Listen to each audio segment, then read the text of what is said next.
Well, welcome to Wednesday. Oh, my chat screen's not up. Look at that. I thought I was prepared, but not. I'm going to move it over to where I can sort of see it most of the time. Yeah, you can look at my coffee and cream from the top. There it is in my official. Well, I have to put it to that camera. Dice and Dungeons mug. One time, a long time ago, I think we talked about like selling those or giving away as premiums to Patreons who go to patreon.com/dice and dungeons and become patrons. But anyway, we didn't. The forbidden word. Yeah, I just have to tell you that we recorded a session last night. It was really a lot of fun. We, as usual, we did some things that the DM did not expect, and we failed to do some things that the DM wanted us to do. So she spends hours and hours and hours preparing for sessions, and then sometimes some of the things she prepares we just don't do. We just don't. And then, I think for her it's a little bit sad, but we had fun. I wouldn't say we were messing with the DM. We don't really do that intentionally. But when she sets up a scenario, or just throws something out like, oh, there's a pond. Okay. Well, why would there be water if there wasn't something to do in it? So we spent some time in the pond and played around with a few other things she didn't expect us to. And then we failed to engage with some NPCs that she had spent a fair amount of time creating because, I don't know, we got tired or we didn't like them or we got distracted by something else. But it was a great session, and you should watch our Dungeons and Dragons show because it's really a good show. It's a lot of fun to produce, and it's a lot of fun to watch and listen to because we say things, we talk. So what happened, though, is that we got started late, and then there were some interruptions, and it was really, it was early in the morning by the time we finished, and so I got about 2.5 hours less sleep than I usually do, and it's very likely to show. There were a couple of things that I was planning to do today, and I'll tell you what they are, and then we will all see together, you and I, whether or not any of those things happen.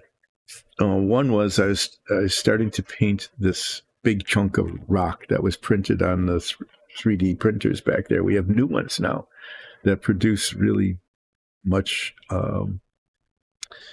finer grained, more highly detailed prints. They're really good printers. We still have the old ones that we're going to use for printing set pieces and things like that. But the old ones, they don't make them anymore, and we can't get spare parts for them. So they're going to stay alive as long as there's enough parts from 2 of them to keep one of them going.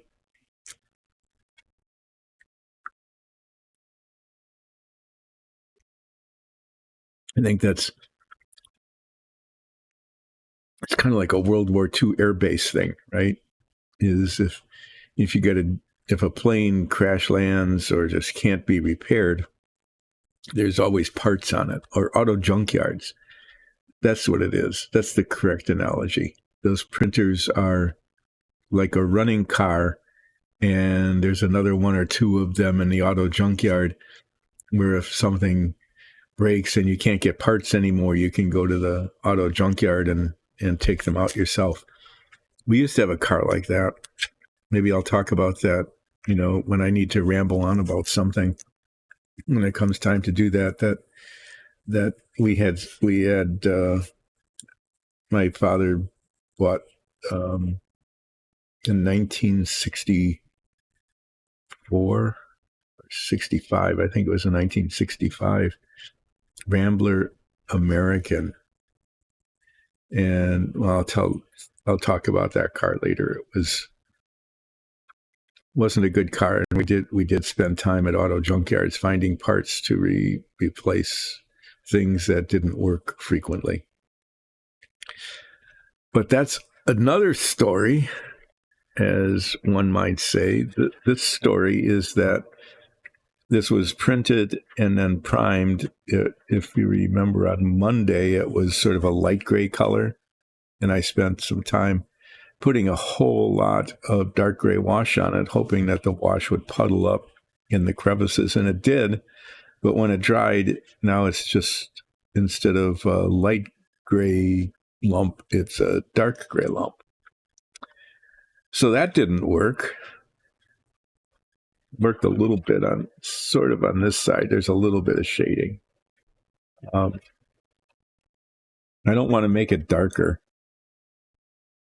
So what I'm going to do, I think later in the stream, is, if I'm not too frustrated by this big, now dark gray instead of light gray lump, I'm going to try a couple of things to try to make it look more rock-like and less lump-like. Not being an artist, not really knowing what I'm doing in terms of shading and all of that sort of thing, the thing I thought I knew I was going to be able to do and pull off with the wash didn't work. Maybe if it started out a lighter gray, I don't know. So I'm going to just paint lighter gray highlights all over the raised parts. Yeah, pretend I know what I'm doing in terms of dry brushing. Yeah, there's some pretty decent brushes for doing that over large surface areas. I might look for those. But this is a thing when I really start dozing off, and I can't mess up too much, because then you can just prime it again. I'll put that aside. The real thing I'm working on is the Savoia S.21, which is a 1/48 scale plastic model of Porco Rosso's plane from the Miyazaki film Porco Rosso.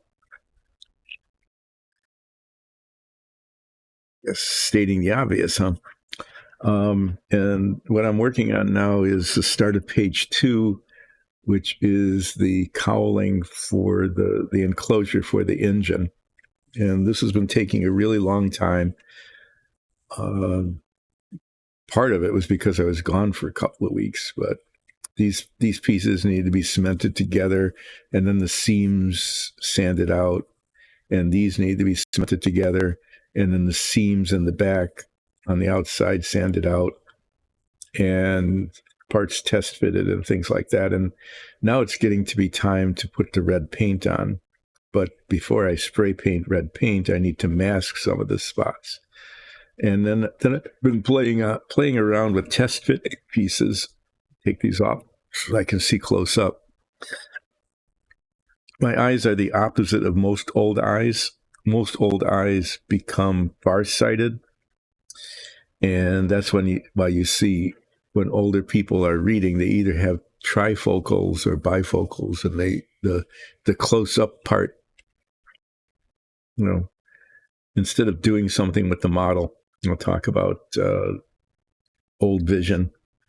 So these are just bifocals, and they're set up for driving. So there's a distance vision part, and then the bottom part is for, things within like 2 to 5 feet, like the dashboard of the car, and they're blended. So in between here, somewhere or other, there's a line that you can't see between the seeing far and the seeing mid-range parts. Okay. I used to have trifocals. So there was the seeing far, the seeing mid-range, and the seeing up close. And the seeing up close was no bigger than my fingernail in terms of size on the lens. and it's down near the bottom. And so if I were wearing these and trying to read something up close, I have to look through the bottom of the lens. And so that's why when you see old people reading things, if they don't have really good reading glasses, if they're nearsighted, their trifocal thing down here is right down at the bottom of the lens, and they have to look through the bottom of the glasses. Okay. And so they're looking up and down at the same time, and it's really uncomfortable.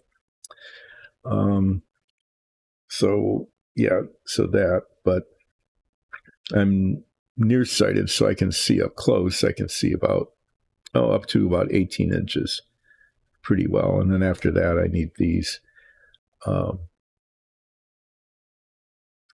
that's one way that old people read, is through the bottoms of their bifocals or trifocals.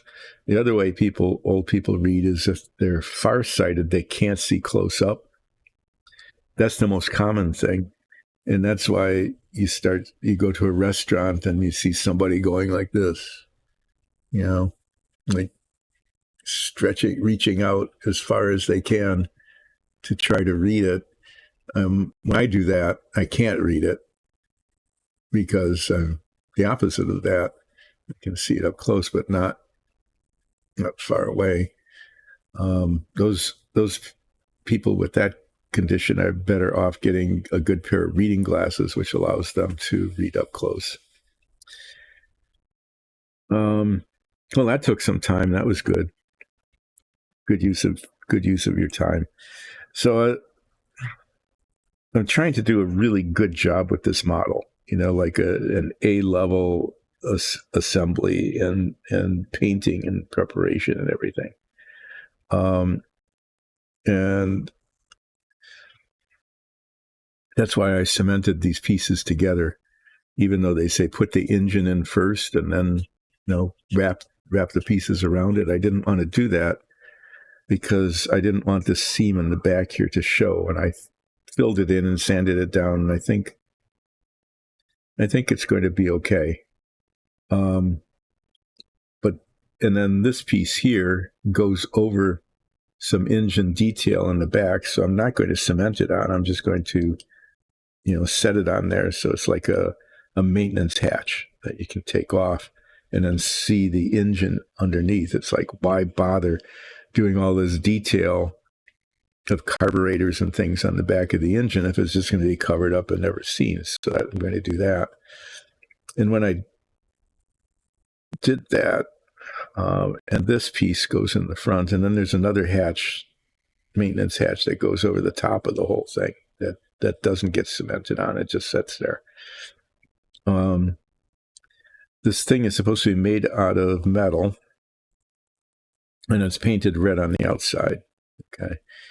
And I'd been debating some time about what's red and what's metallic.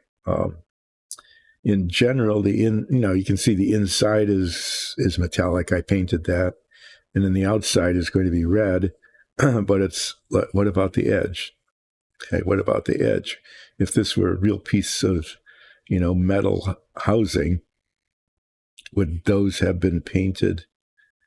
Well, they wouldn't be there, for one thing, because, it would be a lot thinner. Would those have been painted red, or would those have been metallic? So would the red paint just be on the outside, but not on the edge? Or would the edge be painted red and just the inside?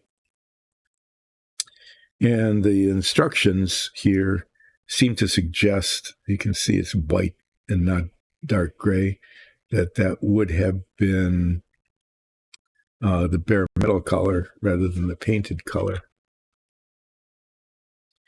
But the thing is, when one puts the parts together, I had real trouble with this before, is putting those together. When one puts the parts together, there's a little and it's possible to do this. I was before the stream started, I was actually successful in doing this, putting this on so I could see the seam. When you look at it, you can see there's like that, there's a little bit of a gap there. And that little bit of a gap, if it's painted red, I think it would look better. So I'm making the decision that the edges are going to be painted red. And so the masking, when I finally get around to doing that sometime, will be on the back. Okay, so that the red paint will go on the edges. And that's okay to do on this part. Okay, the mask can just go around it. There's a little bit of a ridge here that's awkward, but I can get the tape on there. This bit here, I can put a little tape underneath. So, other than like even the bottoms of these tabs are not going to show once this piece is attached. Okay, those get covered up completely. So this thing will be, I think masking this will be okay. I started to think about then spray painting this. And if I turn it over like this and spray paint it, I'm not going to get the paint on here. So what I'm going to do is get some sticky tack and a popsicle stick. Again, if I were a master modeler, a professional modeler, I'd know how to do this, and I'd have jigs and tools and all sorts of things. But I'm just going to put some sticky tack on there and hold it like this and spray paint it. It won't wiggle as much because it'll be a sticky tack up there in the point. I thought to myself, yeah, that's a clever solution to a thing. I'm sure everybody else on Earth would have thought of that too. But there, I did. When I tape this, I'm going to have to tape over the holes so that the red paint doesn't get on the inside, and those little slots way back here. See those little slots here? That's where these radiators attach. And try to remember to cover those. And then these got trickier. And these have all sorts of weird little curves and stuff on them. And so I think I can get the tape on here. I can push some down in here so that the edges get painted red, especially the front, but not the tab here. But then this part I can't. Okay.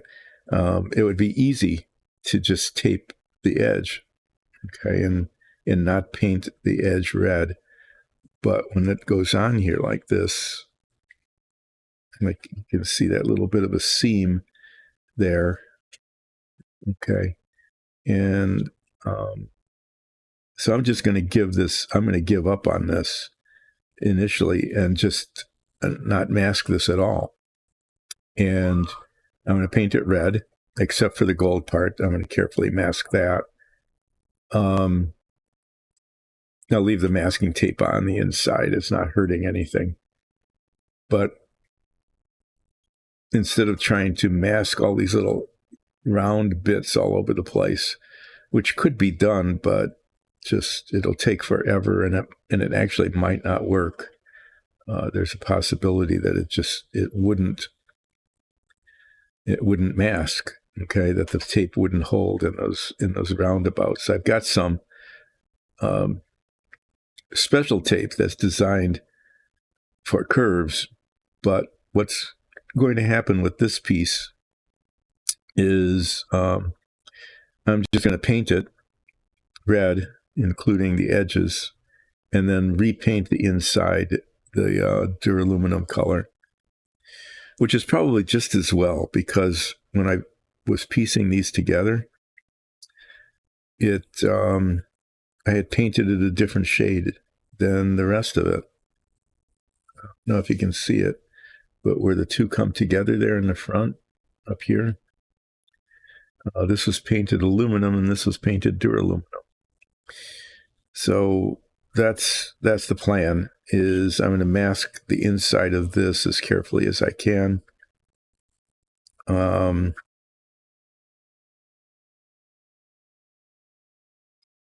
going to try to mask this as well as I can, but this is the same situation. If the red paint gets on the inside, even after I mask it, I will just repaint it duraluminum. And this one's just going to get painted, except I'm going to very carefully mask the part that's painted brass and gold here. After 4 coats and a good deal of wondering what was going on, I think that got okay. And then the radiators, just so I can keep talking about what I'm planning to do. Oh my goodness.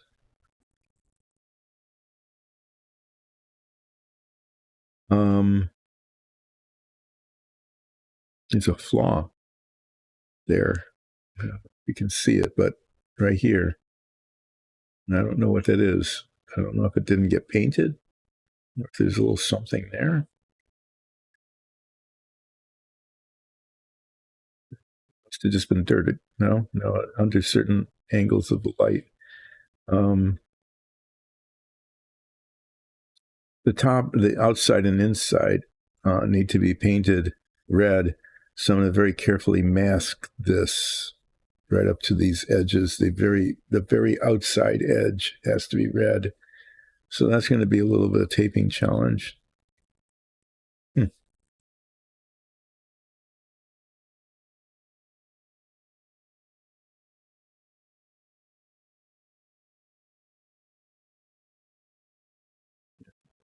Too. It's like there's a little bit that didn't get painted. I'm going to have to look at that through a head magnifier. It's weird. This one came out okay. So now I'm just going to put a second coat of duraluminum paint on that. I'm going to do that early on so it dries and I can mask it later. So that's what those are some of the, if someone knew what they were doing, they would have all known this ahead of time. They would have known, okay, this has to be painted in this order and that order, and not according to the instructions. I'm not following those anyway, but they would have done it differently. But I'm trying to catch things just in time. If I can't anticipate them or plan them at the very, very start, as I start messing around with things like test fitting this and saying, does this stay the aluminum color or does that get painted red? I would have known that. Okay. I would have known that, but I did. By test fitting these things, I found out in time where there's a little bit of I'm catching it with my fingernail. That's a thing that's going to show when it's painted. So I've got this really nice fine emery cloth, and I mean that's the kind of thing that happens, right?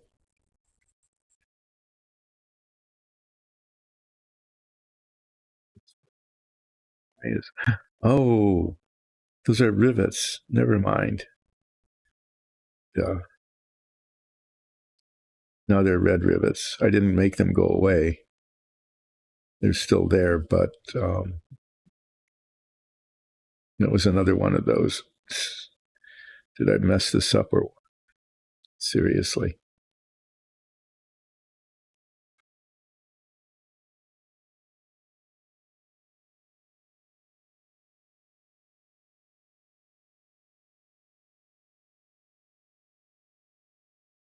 Yeah, that fits all right.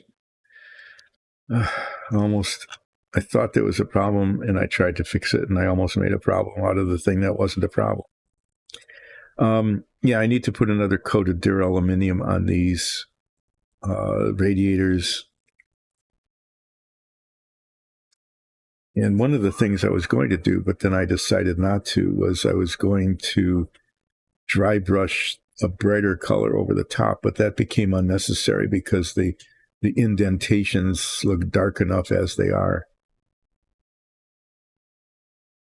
Look at that under magnification. It's a weird little flaw, and I don't know what it is. Just a little streak of something that isn't painted right.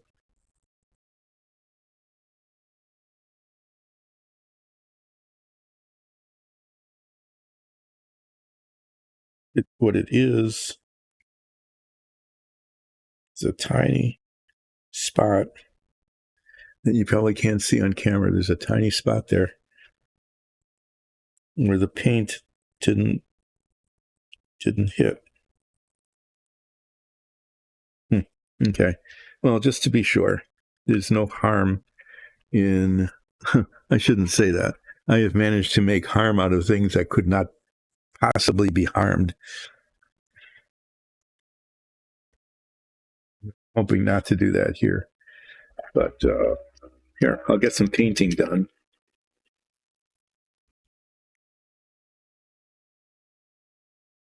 And then I'll start masking things. I can't really move forward until I get these painted. So the masking needs to be done.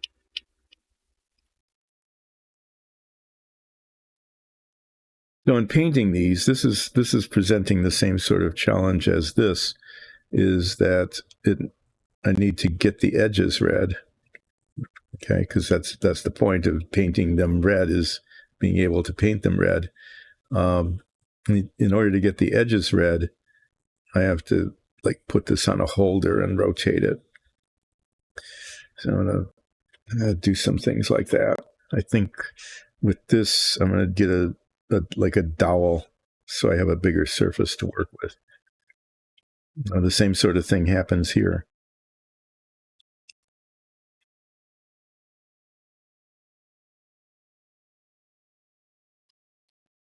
Now here, I'm hoping this is relaxing painting with Dyson gun. The last time I used this, I got it all over my hand, and I don't know how that happened.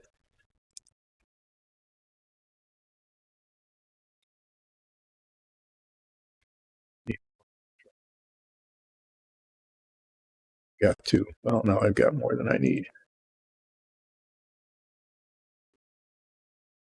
I'm going to use this brush. This is little bristles on there that are supposed to get into these little crevices.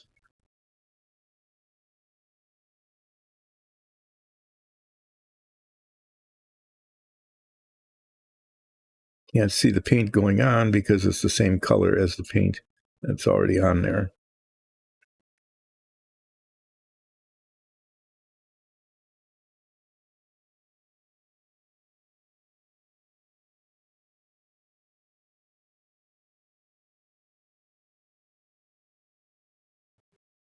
Painting. Oh, there's the flaw.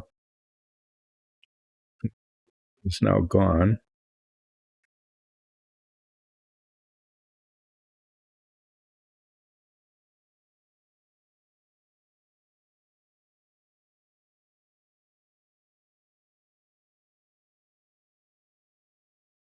That stuff dries pretty quickly, and so an hour from now or so, when I get around to masking these little radiator bits, it will be dry, and I don't have to worry about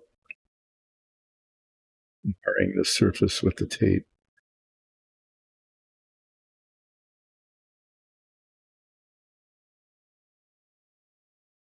Going back and forth multiple times because this particular paint sometimes you'll get bubbles. I'll get bubbles. I make sure that those are brushed out. These seeing bubbles.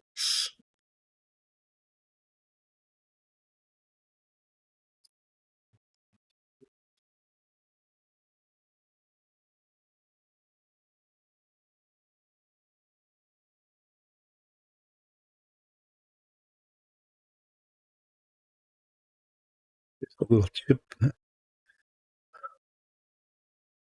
like a little ding down there in the plastic. I probably could fill and sand that. It would take another day for the filler to cure, and then sand it, and then yeah.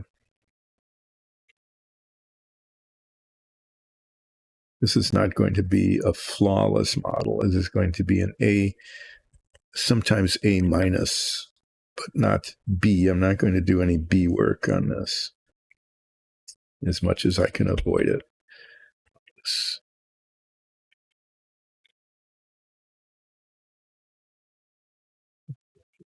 Become clean. Might have to use the isopropyl later.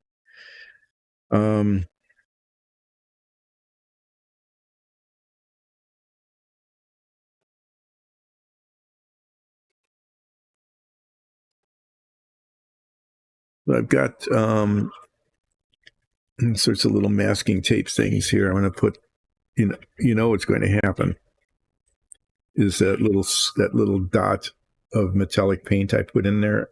If I don't move it aside, and maybe even if I do, that's the kind of thing where I'll stick a finger in it, and then I'll be working around and go, why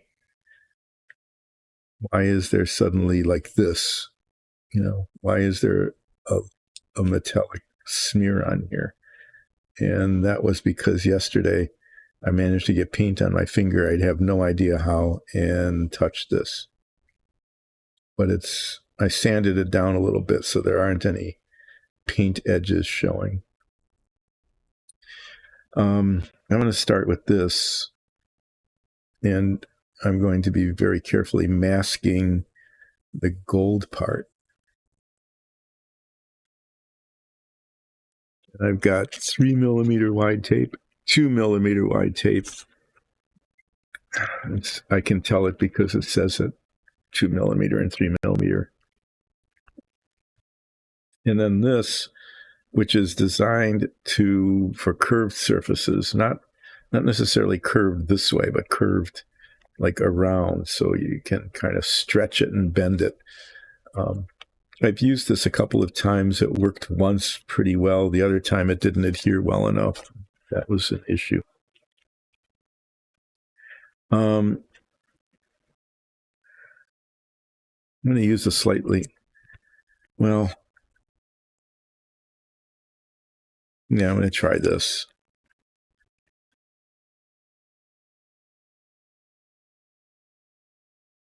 Have I not opened this one before?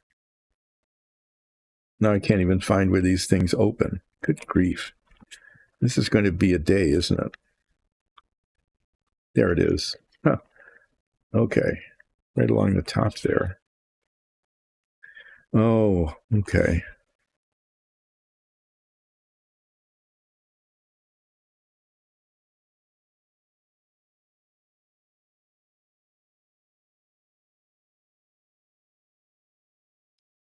That tear. Or did I...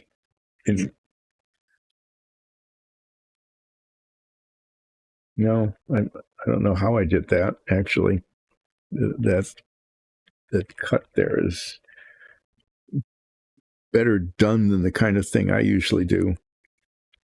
This little slit along the top of the lettering there. Yeah. Remember doing that, but I must have, because nobody else would have. What I do remember is that I had a nice pair of scissors here, and I put them down in a place where they would be handy. Yeah, huh. There they are, right where I left them.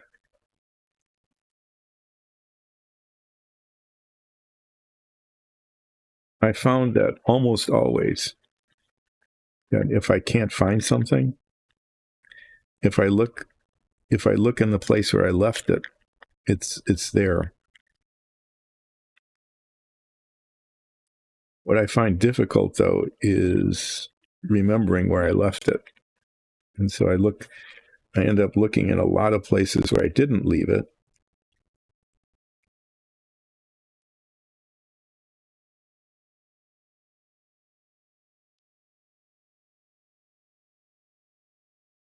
cut the back.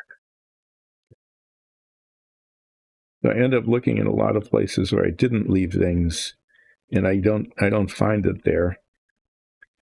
And eventually I get to where I did leave it, and that's where I find it. That's what happened with the scissors here, is I was looking in a few places where I hadn't left them, and they weren't there. And then I eventually then looked in the place where I did leave it, and that's where it was. These come in these little nice plastic rolls. These little plastic roll covers are important because otherwise the tape would just flop all over the place. That would be a problem. The other, there's a thing here, green tab, that is supposed to be where the end of the tape is, that I was supposed to be able to pull off.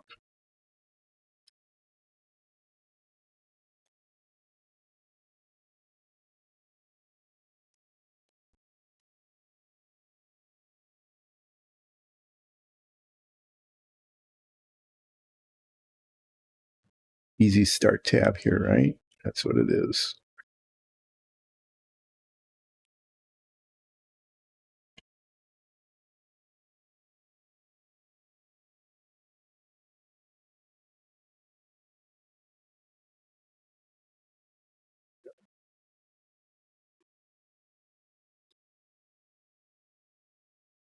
Takes like 4 minutes to get a piece of tape started. I have learned through experience that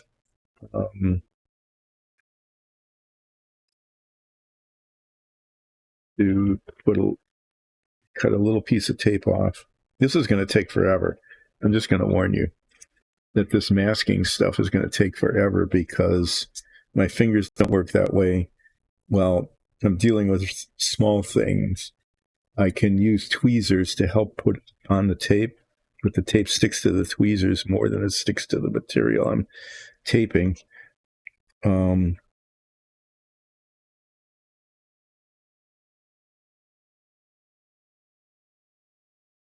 just be prepared to go. This is just seriously taking forever. And then I have to try to see what I'm doing.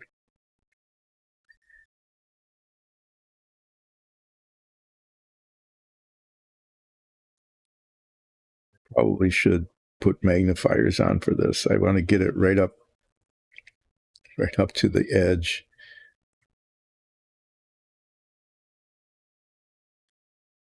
There's a really nicely defined edge there.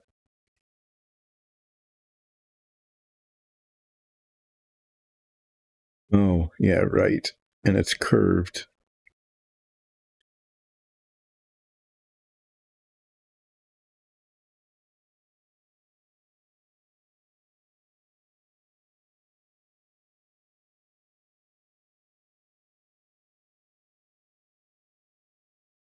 Maybe I should be using the tape that's designed for curved surfaces.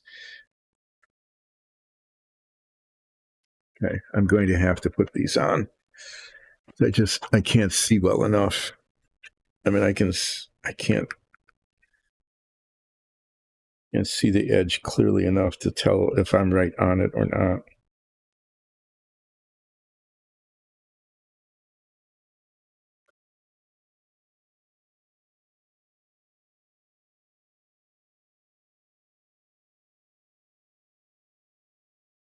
I'm going to be quiet here for just a few minutes while I'm playing around with this tape. Here, I'm going to move the camera down so you can have a better opportunity for me to be off camera. Maybe, I don't know if you see it there. I think that's okay.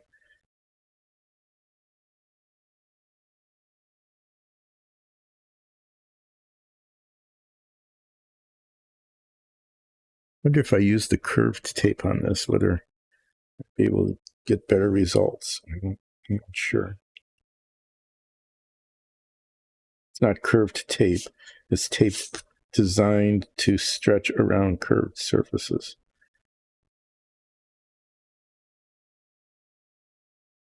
And when that's done, then the tape is curved after it's curved around the curved surface.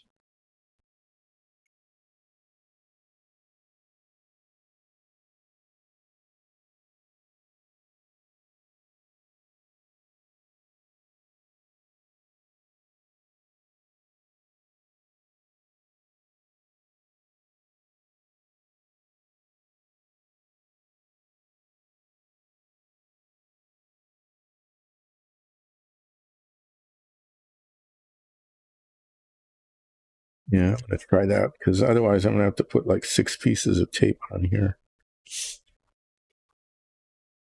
This probably would have been easy. No, it wouldn't have been to try to paint it up to that edge and get a nice clean edge.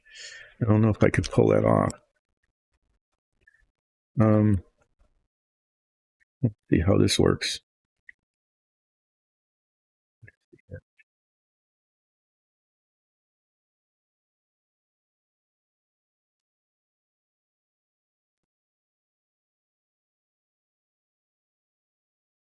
I only want to go cut that easily. Anyway,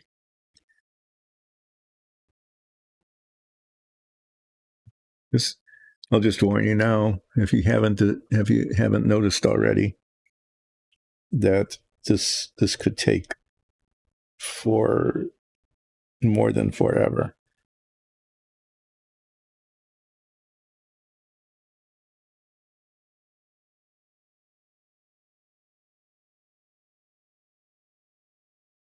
Yeah, that actually kind of works.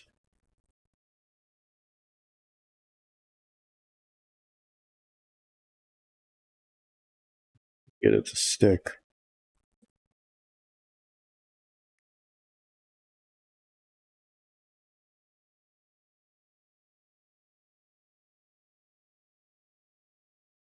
I'll put tape along the edge there, so that'll be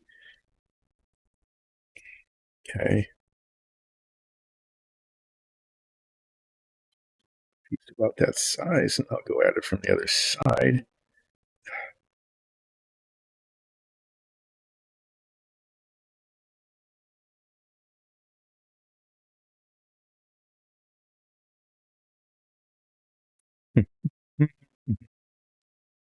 Well, when this is done, I'll be much older.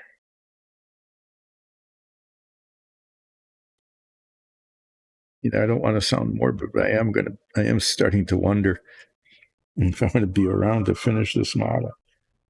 Just the submarine took a while, but there was always progress. It always looked and felt like, something was happening, that it was, for some reason, this just feels like it's taking way too long. I think part of it is because I'm really wanting it to be really well done. I want it to be a really good looking result. So, yeah, things like this happen and they take a long time.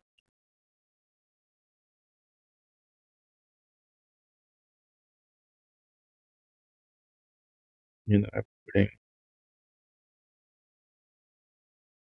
a magnifier on to put tape on.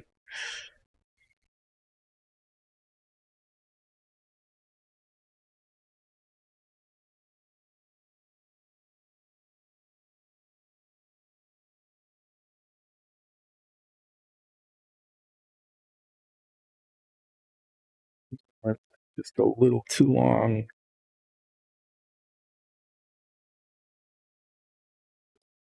Edge just a little bit. See if these scissors can cut that off.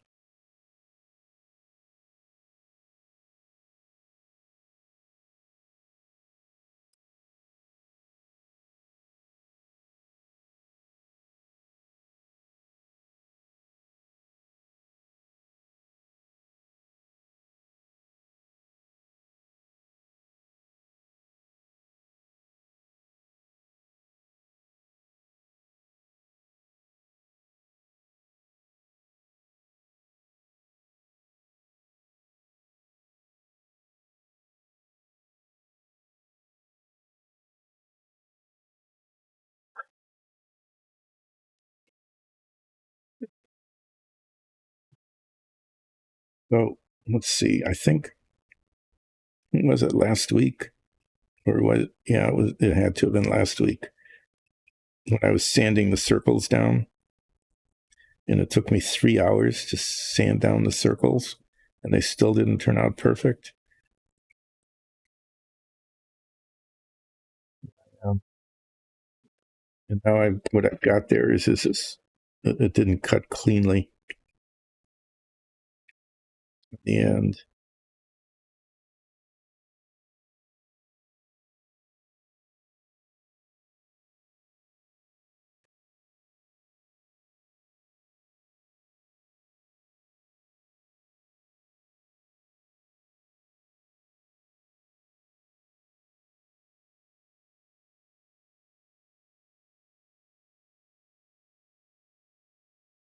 I'm going to do all this, and then the paint's going to drip through. I'm going to have to try to paint the gold anyway.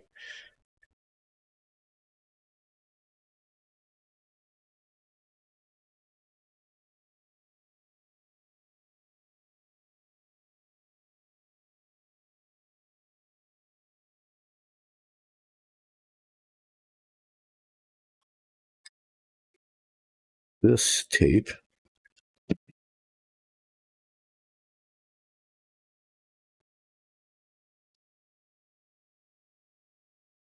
is for the edges, these edges.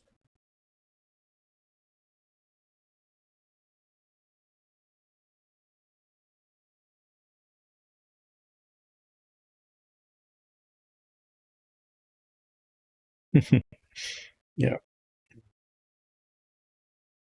flippy slidey fingers,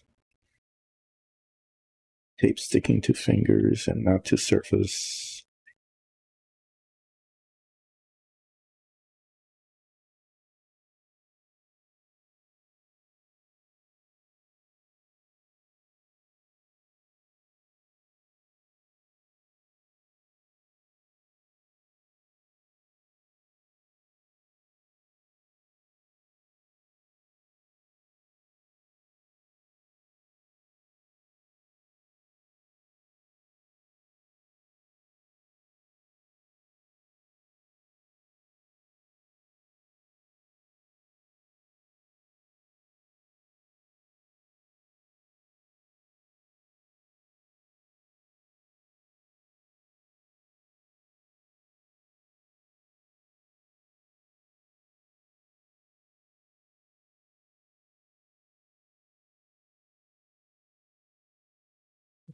Well, while I'm doing this,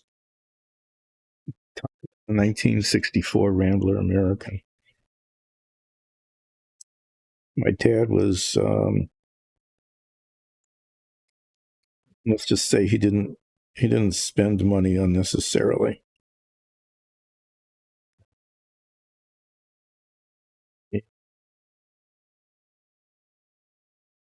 He, he didn't drive for a long time. I think what happened was that he was actually in a pretty serious car accident when he was younger. He wasn't driving, but he was, you know, in the accident.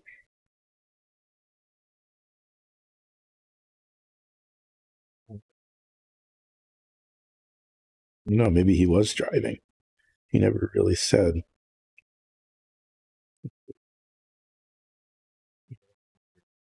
Back in the 40s,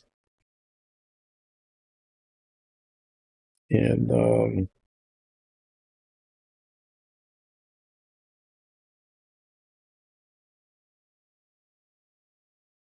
I think he found that pretty frightening. Anyway, we did not have a car for a long time than one would expect in the 1950s and 60s, and so I was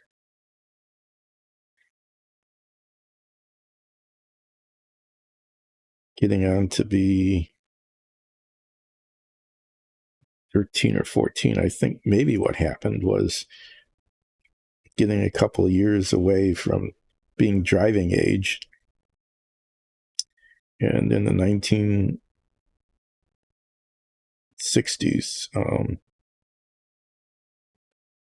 driving was a really important thing for people growing up.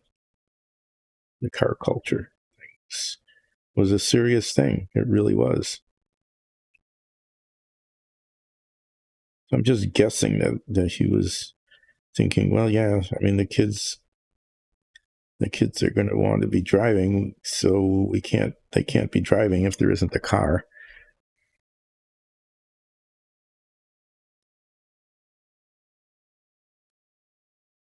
So we went to the American Motors, the Rambler dealer. That was a thing then. Before it was even American Motors, it was just Rambler.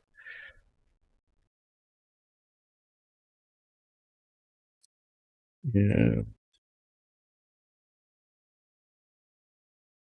The Rambler American was their entry-level cheap car.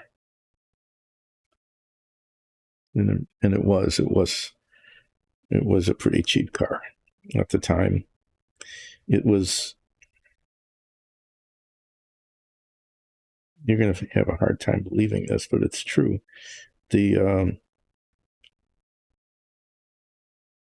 rear seat was the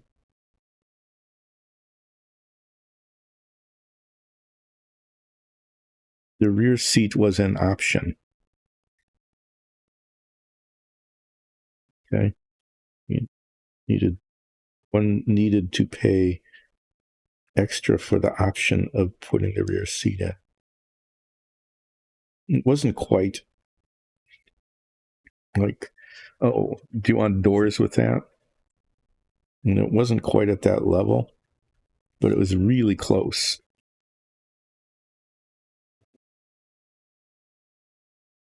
Floor mats were definitely an option. Those were definitely not standard.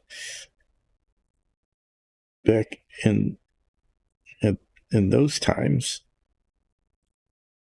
this was, it was a 64, so it probably was 64 when he bought it. Not his age, but the year.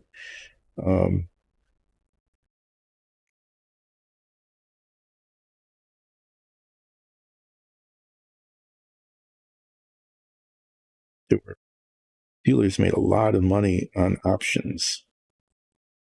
There were factory options.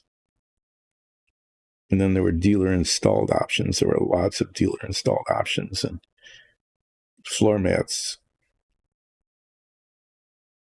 were a big one. They did not come standard. I think even carpeting, like even the carpeting in the car, much less the floor mats to go over it, even that was just optional.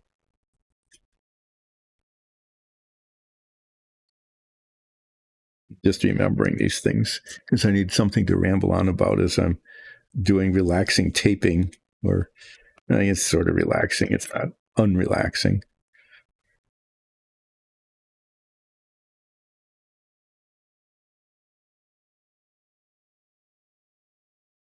Yeah.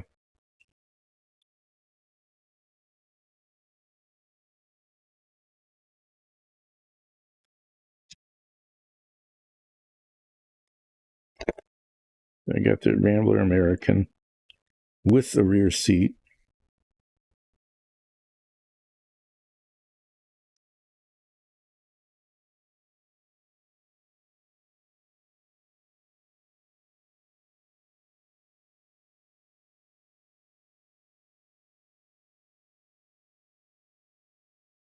It's over here because this is painted gold, and I want the gold to show through. Hoping magnification on the taping looks okay.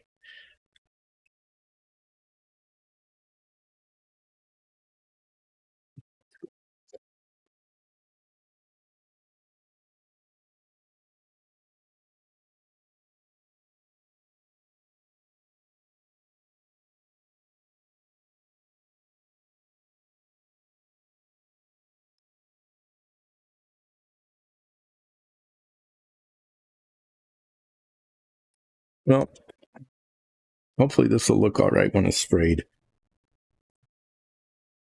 Not, oh,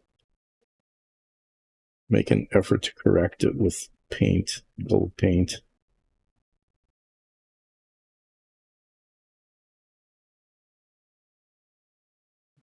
There, that's that. I need to get a holder for that. I mean, a dowel with sticky tack on the end. The same for this. Hopefully, this will be a little bit easier to do. No, it won't be. It'll take some time. So they got this Rambler American. The thing was supposed to get really good mileage, which at the time, really good mileage in the mid 60s was double digits. Seriously, there were cars getting 8-9 miles a gallon, things with the really big engines.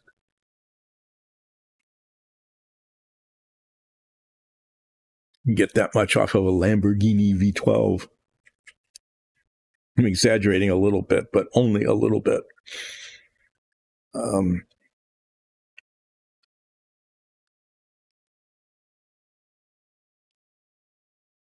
Probably should do the hard parts first, huh?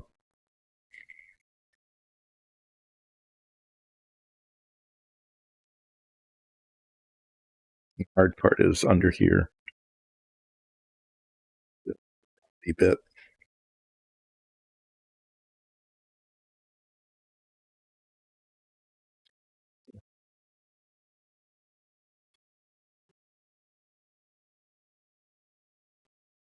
So I don't know if the Rambler American was the cheapest car on the market, but it certainly wasn't luxurious. It was their little entry model. And to put things in perspective, we did not have a small family. We ended up with, the family grew when it was purchased. Okay, it was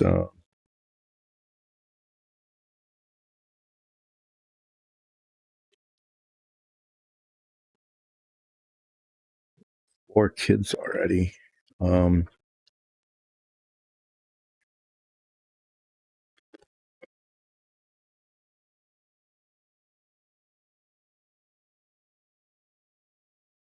There weren't any rear seat belts.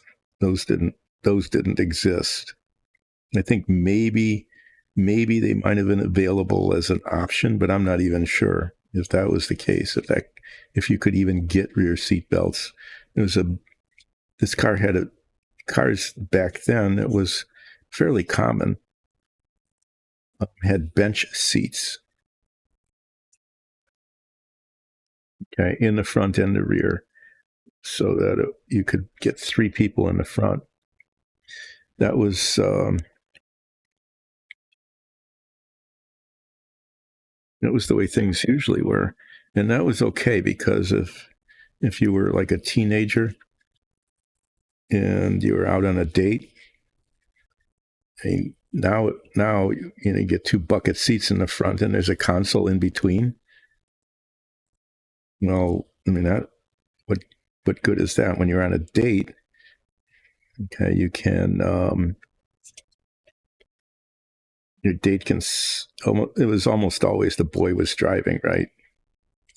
So the boy is driving, and then the girl could slide over on the bench seat, or you could slide over from behind the steering wheel over to the other side. There wasn't any counsel or anything impeding the ability to be affectionate in the front seat of the car. In fact, there weren't really seat belts most of the time. That was kind of a rarity thing too. There was so you date while you were driving. Definitely not distracted driving, right? Your date could slide over into the middle and be, hang right on your arm. There was we didn't have one of these, but there was a thing called a Necker's knob. It sounds bad, doesn't it? But it was an attachment on the steering wheel. It clamped onto the steering wheel. It was like an orb. And you could grab the orb with one hand. I think your Yeah, your left hand. You have to grab it with your left hand because you'd put your right arm around your date who had snuggled up close to you on the bench seat in the front. And what it did is it was like it rotated. It was clamped onto the steering wheel and it rotated so that you could just steer with it, like, you know, like that. We didn't have one of those, but they did exist.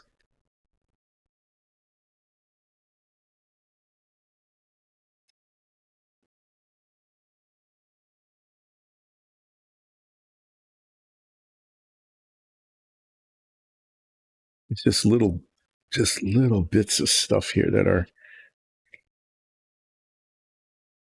like I didn't get that piece of tape over quite far enough. There's a little tab under there that needs to be covered. Let's see if I can get the tape in there.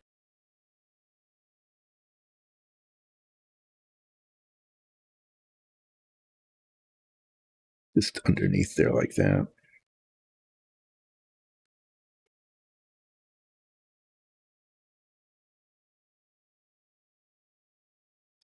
Yep. That almost worked. I really had it, and then I didn't.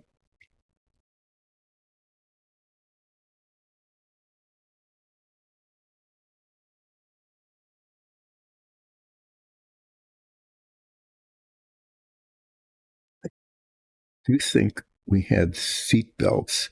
Seat belts, there weren't shoulder belts. Those came much later. Okay. These were just plain old lap belts. And I'm pretty sure those were a dealer installed option. The other thing that was a big deal back then, all the dealers tried to push it really hard, was undercoating. What it was some sort of petroleum product. For all I know, it was just used motor oil. Seriously, it might have been that. Like they drain the oil out of your car, right? And there wasn't any recycling. It was just thrown down the sewer a lot. That was a problem. Is people would just dump their used motor oil, which there was a lot of it back then because you had to change your oil much more frequently than you do now. But for all I know, that's what it was. Is that the undercoating was that maybe mixed with a little bit of like asphalt or something. But dealers loved to talk you into putting undercoating on the car. And the idea was that it would protect the bottom of the car from rusting because the factory rust proofing, the coatings on the metal at that time were not good. Cars, especially in the north where there was salt being used on the roads, the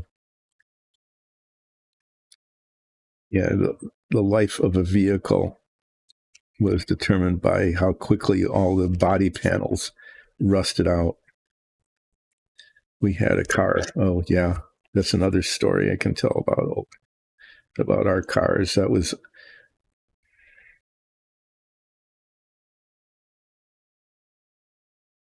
our very first car. But I'm talking about the Rambler now.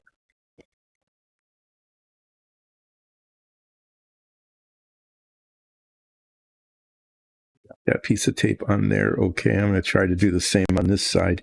That was more accidental than planned, actually, the way that the tape fit on there. So I think we got the optional rear seat. The thing on the lot had a rear seat. It would have been very hard to sell a car, without the rear seat in it, but it was priced in as, you get nowadays, you go to a dealer and there's like three option packages, not individual things. The window sticker will list all sorts of things on it, like, oh, you've got wheels. Oh, look, you've got headlights, to make it look like you're getting a whole lot of stuff. But they're usually all standard with the trim package that you buy nowadays. But then that whole list of things on the sticker, each one actually was priced separately. Nothing came standard practically. It was like, oh, you want an engine in your car? That'll cost you. And it wasn't even like, do you want like a special engine, a high horsepower or anything? Is like engine, transmission. Oh yeah, that'd be good to have a transmission. You better buy one of those. I'm exaggerating a little bit, but actually just a little bit. It really was like that.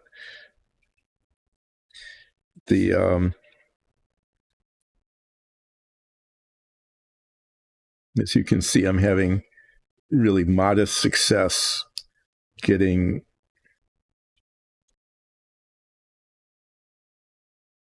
this tape where I want it. There, that did it. Sort of. It didn't go over far. Well, ours had a rear seat, and I'm sure my dad was just unhappy with the whole car purchasing experience, I'm sure, because it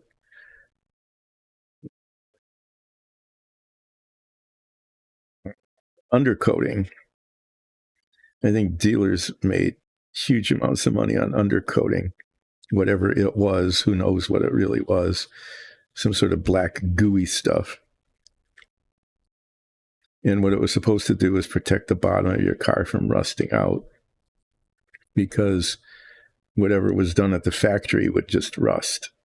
And things just rusted out. And so the undercoating dealers would try to talk you into it all the time.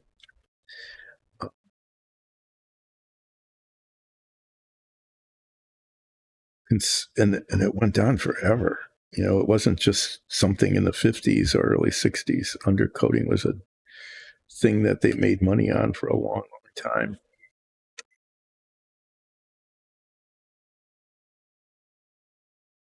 I don't know why I'm having such trouble getting this tape to adhere here, but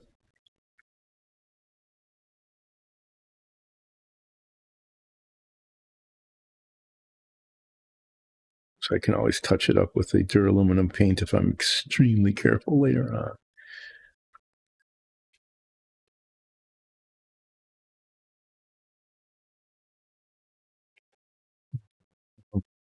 That's that. The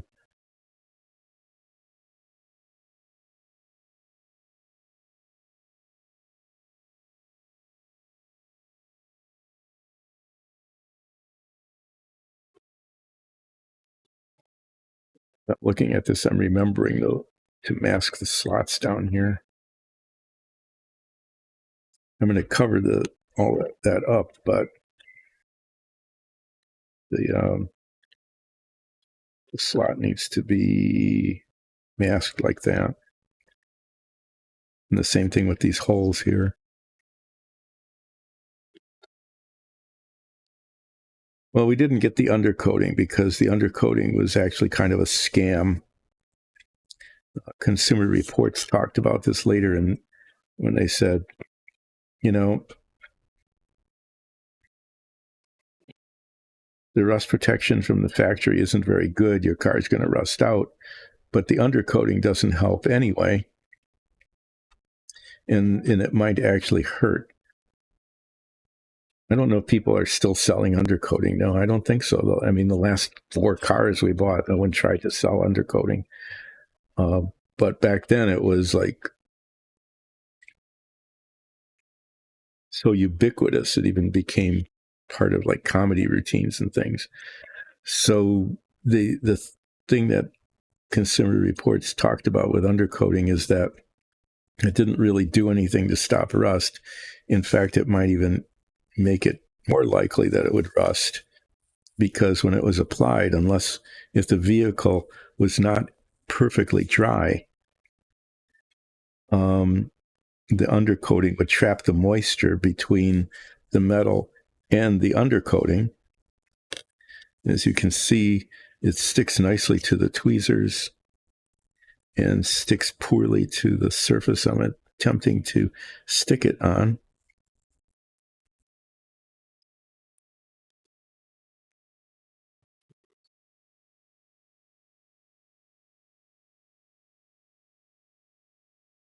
Anyway, my dad was skeptical enough that he said, no, I don't want the undercoating.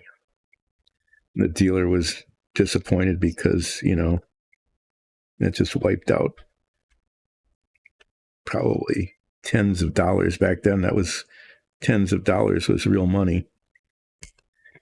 The tens of dollars of their commission.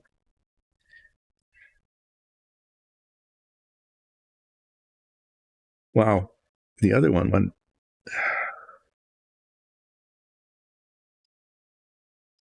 Great. Now it's sticking where I don't want it to stick. Not coming off. This is just amazing how this is not going well.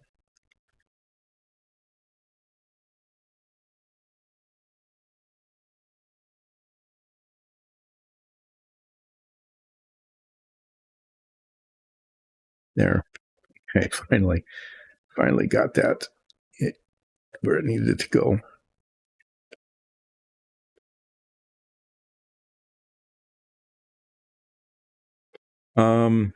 Oh yeah, so let me continue the saga of the 64 Ramp American.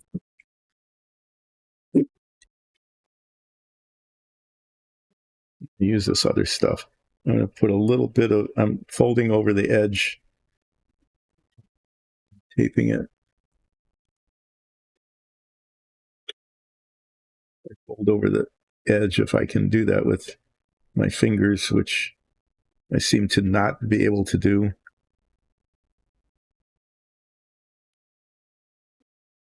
Holding over the edge on itself so I can get the edge later. That's what I was trying to do. Yeah, but anyway, the undercoatings, that was always an issue between the buyer and the car dealers.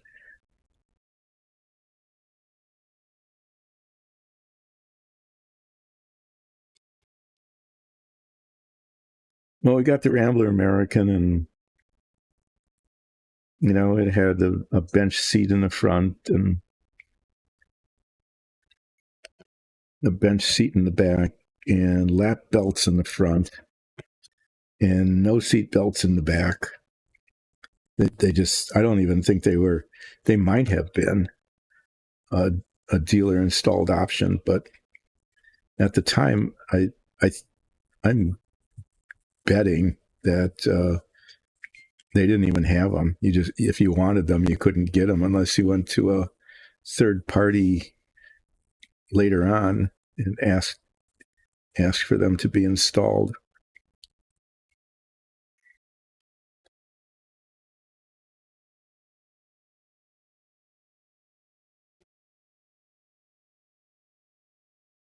It was back in the days when the door locks were a little button on the door that was on the top of the door, and unlocking it, either unlocked it with a key from the outside or you had to pull the button up on the inside. That's how you unlock the doors. They were not electronic locks. They were like physical locks. You push the button down and it activated a little latching sort of thing.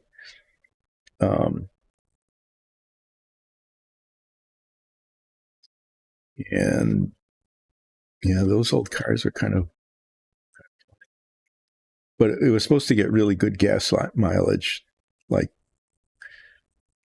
20, maybe 20 miles to the gallon, which was unheard of back then. It never did, though. My dad kept track of it. And I remember him going to the dealer once and complaining, "You said that this car would get so much gas mileage. It doesn't come anywhere close to that." And the dealer went, "Oh, It is. It's only under special certain conditions or blurble, blurble, blurble. It was that kind of thing. This nonsense. I'm very careful. I have to cover up the top somehow. And well, I'll just make something up as I go along. Let me get the edges taped, and then I'll worry about that after that. There's always a way I can just slam more tape on it or do something to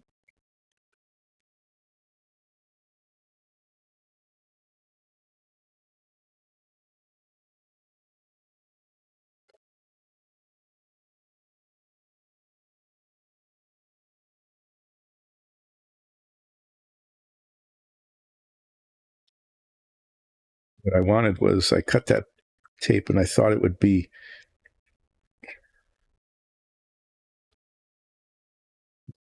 get it where I wanted it.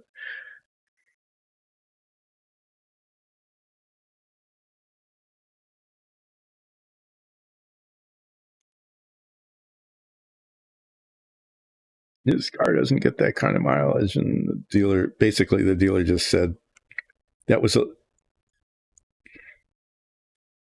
promotional stunt. He didn't quite say it was a lie, but it pretty much was. The thing was though that the since my dad was buying the bottom of the line, least expensive car, it didn't have a very powerful engine. It had a flathead 6 that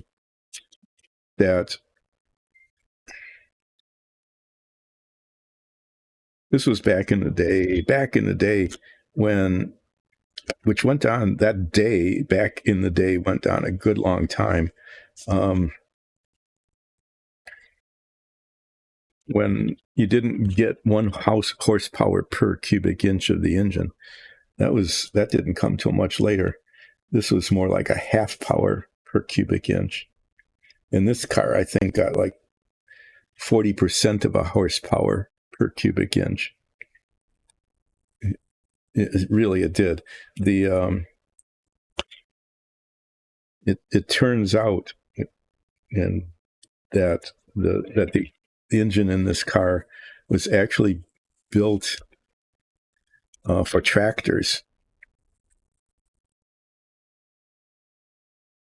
So it produced a fair amount of torque, because it was a tractor engine, a fair amount of torque at low RPMs. I'll say it that way. Because it was made for a tractor.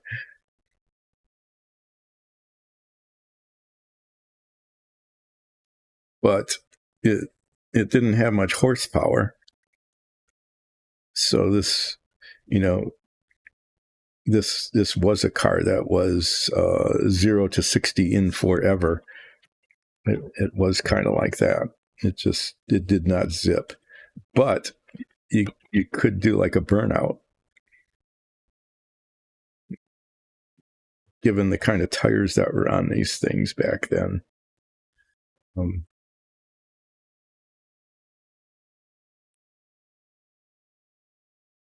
Yeah. Anyway, it was kind of a funny car that way. It did not have power anything. Yeah, that's right. It was a small car, so turning it took a lot of effort.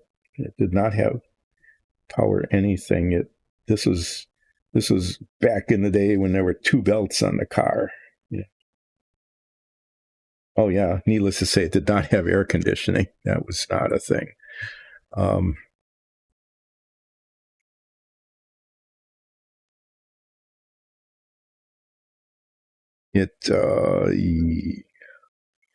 Should I go with this?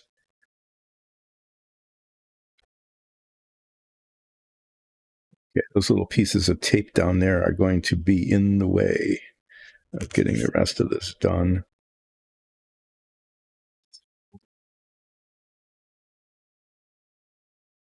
Yeah, so there was a belt that drove the water pump. That was important. The radiator, the radiator had to work. So there was a belt that drove the water pump, and there was a belt that drove the alternator. But there was no power steering, no power brakes, no air conditioning. And so there wasn't a need for any more belts, which was good because the belts didn't hold up all that well back then. Replacing belts was a common maintenance thing in all cars, not just this particular car.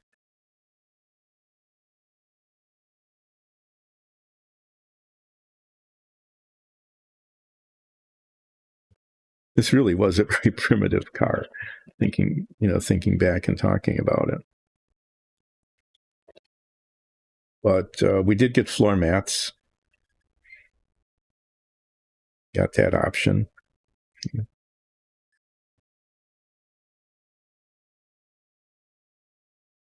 There were some weird things about it. I mean, other than having a tractor engine, which was kind of a weird thing. The windshield wipers. The windshield wipers were not mechanically powered. There wasn't like a motor that drove the windshield wipers. They worked on the vacuum that was created in the engine, and they failed frequently. So when I was talking about going to junkyards, which I started talking about at the very beginning, the trips to the junkyard were to get the bits that powered the windshield wipers, and that was done with some frequency. I think at least 3 times. The junkyard was kind of fun. You'd go there and it was just all filled with busted cars, and they would sometimes rent you tools, but you were expected to bring your own tools. When you'd go around and you'd find the parts that you needed, and you'd have to take them out of the car that was there, which sometimes was hard to do. That was a pretty common thing though then, because when teens, 16, 17, 18-year-olds got cars right up until maybe their early 20s, they were frequently not only just used, but intentionally modified. And so one would go to the junkyard and get all sorts of parts that you could get to modify your car. So it wasn't just, a place where things were junky. It was a place where you would intentionally go to soup up your car, or, that was a thing that was done, souping up. You know how that phrase started. That's kind of weird, isn't it? It's like, why would you want soup in your car? Oh, no, never mind. It's like super. It's super up your car. So it was shortened, like nowadays, where people don't say whole words, but just syllables of words, right? So it was you souped up your car because you did a super thing to it.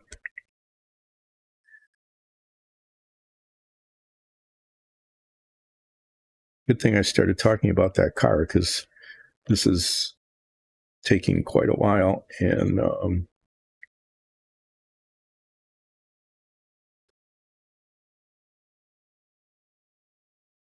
something's got to fill the air.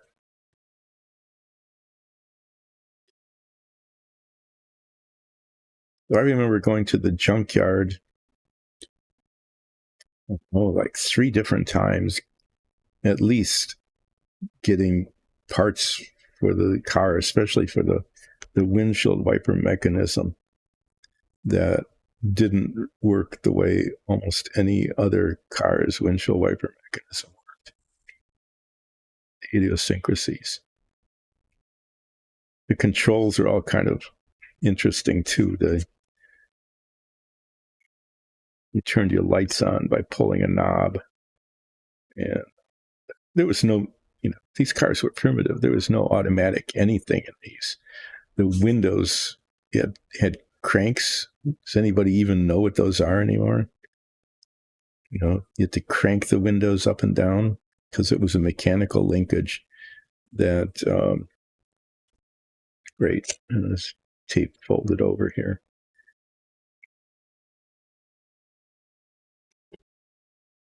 Turn the crank one way or the other, and the windows went up and down until it broke, and then they didn't go up and down, and then you had to take the inside panel of the door off and go to the junkyard and find the part that broke and replace it. The thing was, though, I guess one, kind of amoral, not amoral, but moral of the whole story is that cars were primitive, but they you could also work on them. You could do things yourself. Nowadays, it's all the parts of a car are simply a mystery. You just can't do anything to them. Even mechanics have to plug them in to a diagnostic machine and send the information to a central computer somewhere and get a report back about what's wrong. Then everything was mechanical except for the ignition. The ignition between the battery and the spark plugs. That was, well, the headlights, of course, right? The lights. But everything else was mechanical. And I used to say, and it was pretty much true, if you kept a screwdriver and a wrench, an adjustable wrench in your car, you could fix almost anything. What I'm doing now is close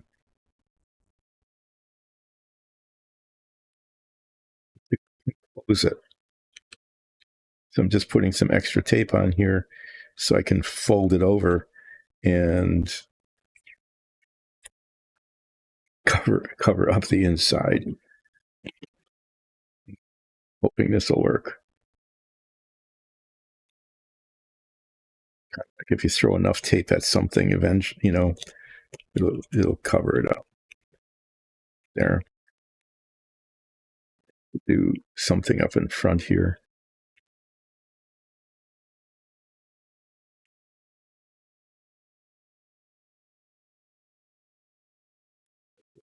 Tape that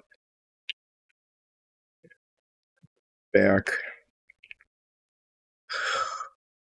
This is where it's like, maybe I should have thought of this before, but I didn't. I thought of it after. And so this happens. It's just a whole lot of tape just gets slopped onto this to cover it up.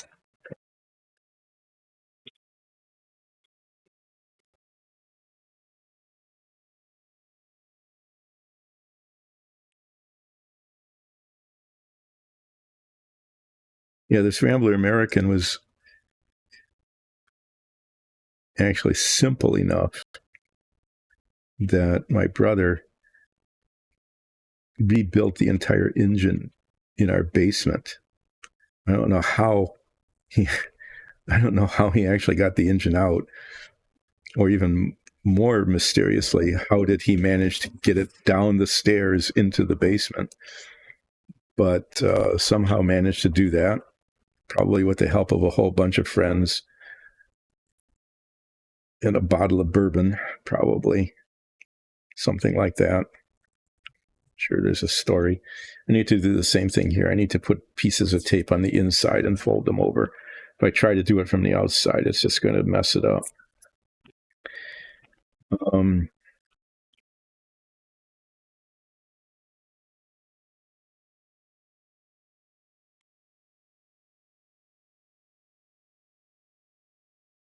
I'm just going to use up a whole lot of tape here, but it should work. Look.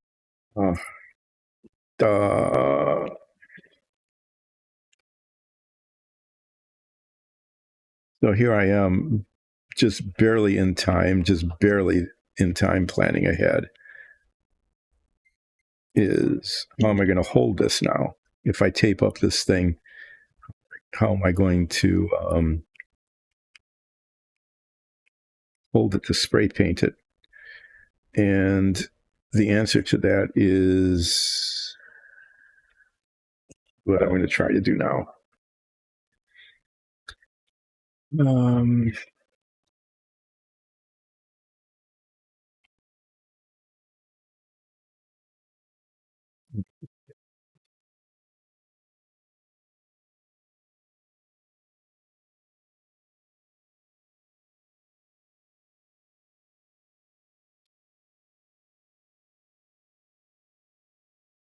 What I was planning to do was, I don't know if I'll still do it or not. Let's see. I could, if I could just tape this on. Yeah, I can. I'm just going to do this. Just tape it.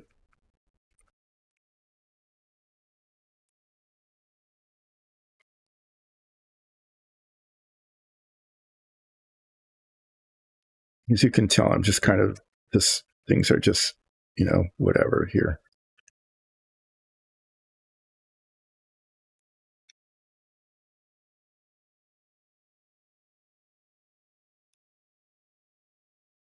Actually, that's holding well enough.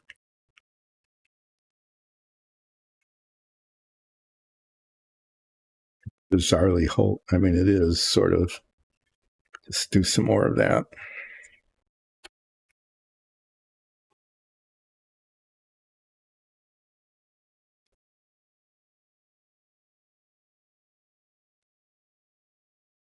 I've talked about car maintenance and what it was like then to maintain a car and how one was always like putting new parts on and replacing old parts and just constant replacing of parts. But one could actually do that then. I mean, it was possible to replace brakes and spark plugs and distributor caps and all of these parts that don't even exist anymore. Okay. I mean, parts of routine maintenance involved pieces that aren't on cars anymore at all.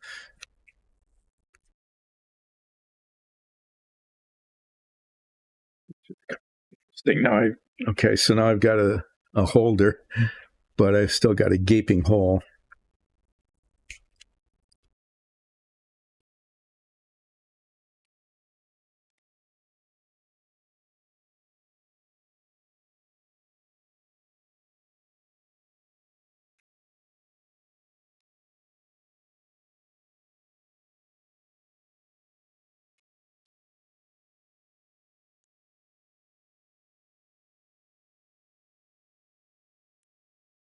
This is where I'm just throwing tape at it.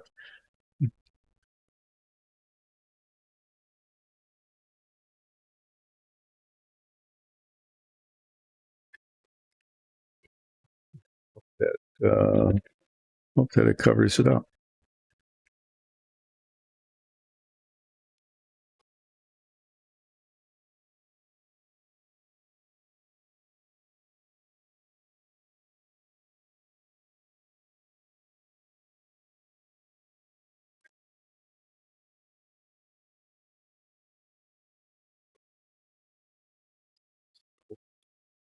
Probably end up having to touch it up anyway because something's going to get leaked through somewhere somehow. It's going to be little spots of red on the inside in a place where I don't want. Well, there. I mean, it looks pretty scabby, kind of, but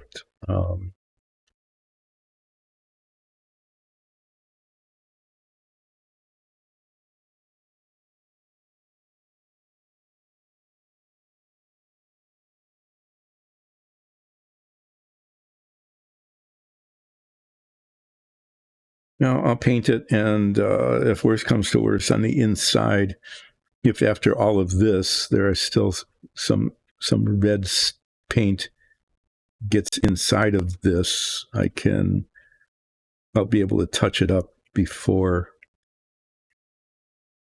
I install the engine.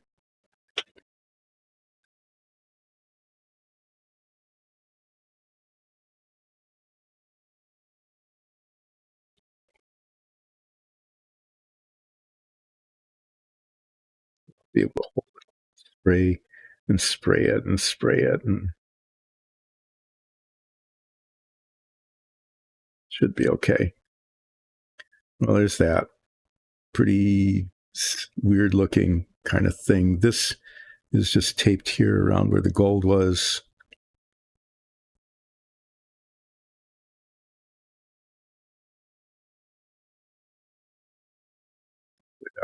Out. This one's not going to get taped at all. I need some things to hold those. I get some sticks.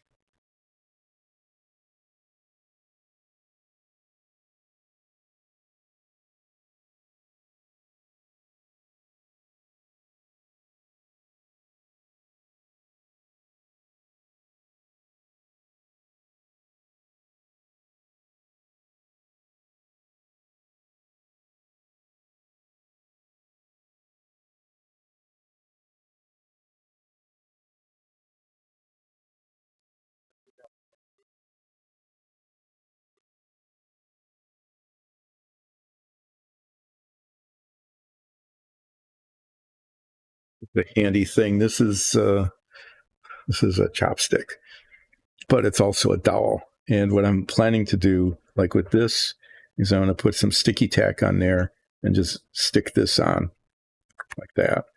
And then pretty much do the same thing here. Was I going to try to tape this? I know I've given up on this one. Yeah, I think I was going to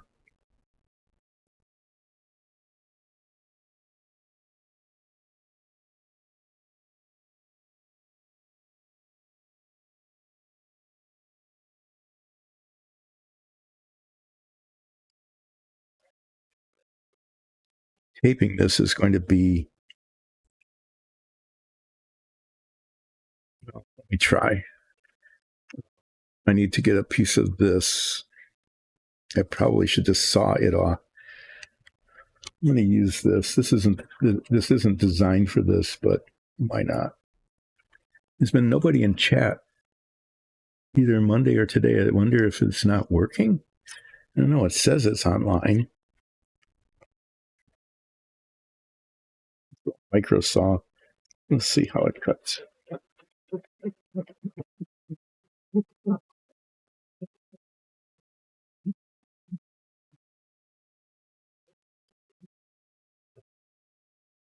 I don't know. I haven't seen Old Brogger. I haven't seen Enforcer. Beginning to worry that people have abandoned the stream here. You know, I can't do anything about that, I guess. Either you're joining in or not. I know I was gone for a while, but I was back last week, and I, let people know when I'm streaming and all. I don't know. I'm a little worried that maybe I've become unpopular. And here I am telling a great tale about a 1964 Rambler American. So this Rambler American was not only like the least expensive base model of Rambler, which was kind of like the least expensive base model of cars in general at the time. So my dad was, later on he changed. Okay, later on he, in terms of the cars that he bought, why?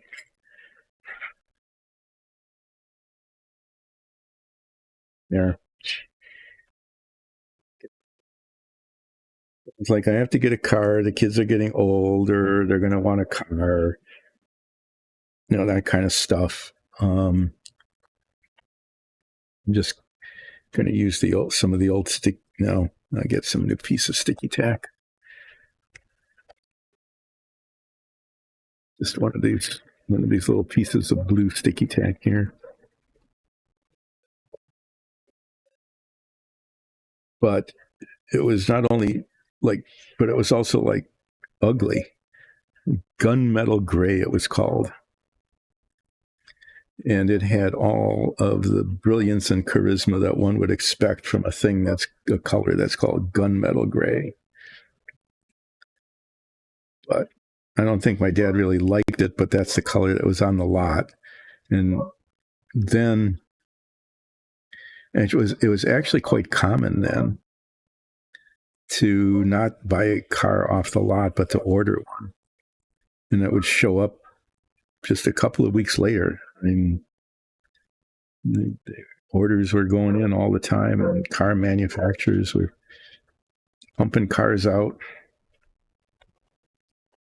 But this one was gunmetal gray. It did have a red interior, though. Why? I don't know. It was pretty bright red. It was a nice color, really. The whole inside, the dashboard, the seats, the dealer installed optional floor mats. They were all this bright red, but the outside was gunmetal gray. And it wasn't like shiny gray. It wasn't a metallic. It was just sort of, it wasn't matte, but it wasn't real glossy either.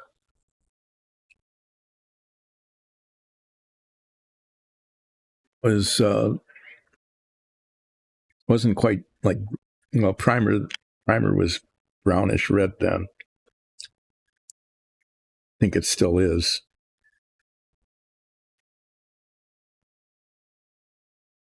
But it wasn't like a metal flake color or anything like that.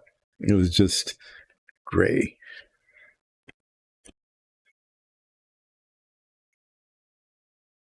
But who cared, right? The car drove, it ran most of the time. It got really crummy mileage. The windshield wipers kept breaking because it was a very unconventional way to power the windshield wipers.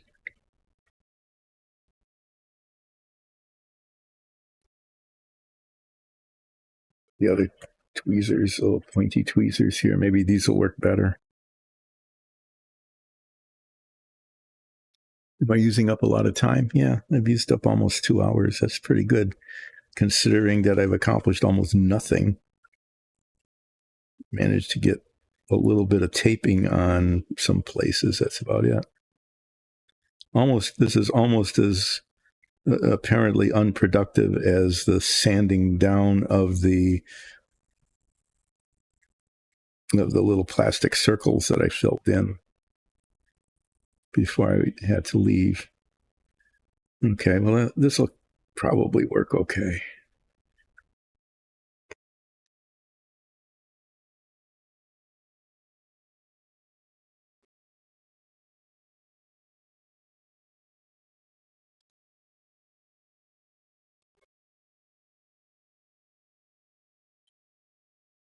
I think this is actually considered to be an unskilled job, masking. There was, oh yeah, just weird stuff. I don't even know if these exist anymore. They might. There were places where you could go and have your car repainted for like $50. And they just masked it like this. They just masked over the windshield and the bumpers. Not terribly well. You could always tell if it was a repaint because it wasn't just the quality of the paint, but it was like the overspray onto things that happened when you went to these places. But yeah, for like $50 you drive in and I don't even know if you needed to leave your car there overnight or anything. They just masked it, covered it with newspaper or brown paper or whatever. I think newsprint because it was like free, just old newspapers and masking tape. And your car would be a different color. And it was really cheap to do that.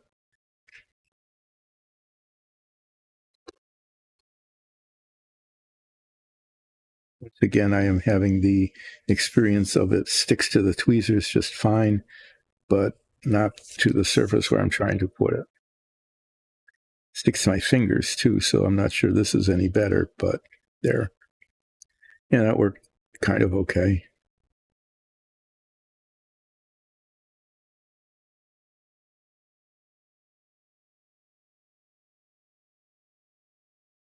This will be totally worth it.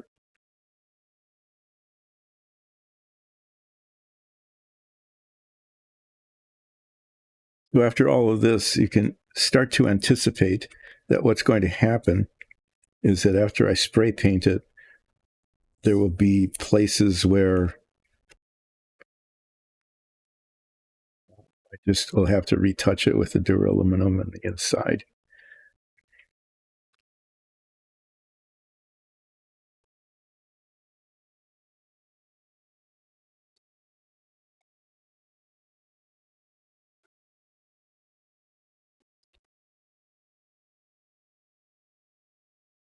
We didn't repaint the Rambler. It just stayed gray its entire life.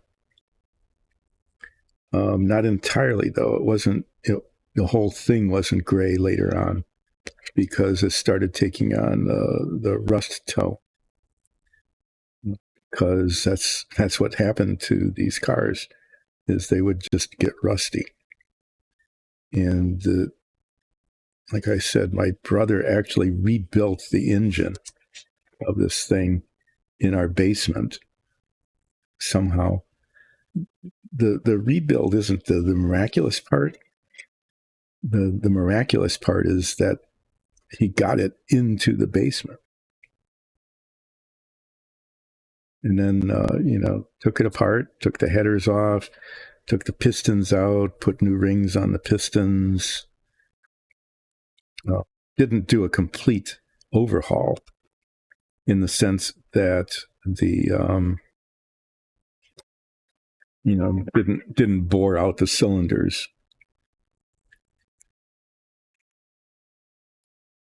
them out. That didn't go that far, but I'm not using those tweezers again because they're on the floor, and I'd have to go down and get them, and then I would. This is taking enough time as it is.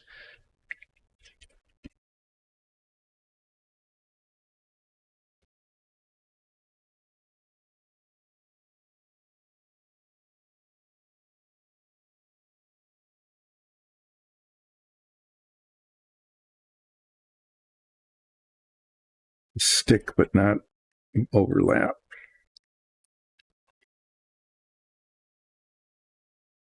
Eventually, this will. Eventually, I'll just pull the tape back off of where it was before. Lovely, and back down again, and have it come off again.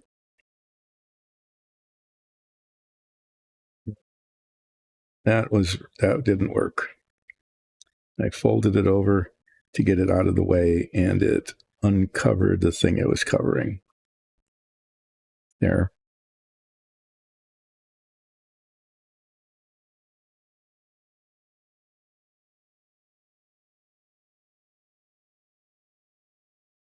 So there was, there was at least one.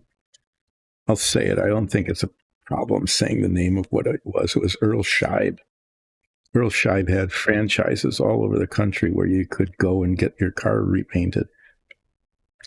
And really, I think it was. I think it was like $50 at the time to get it done. And that would happen. Those cars would rust out, and you wanted them to look like they weren't rusty.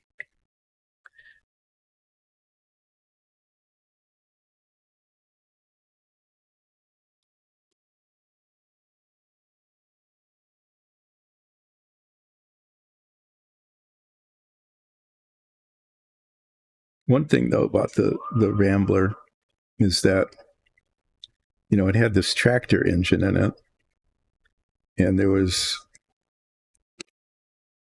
There was plenty of room under the hood to do kind of routine maintenance-y sorts of things, which needed to be done with some frequency. It was easy to get to the spark plugs. They were just right up at the top. It was a flathead, so the spark plugs were right up at the top. And so pulling those out wasn't a real chore.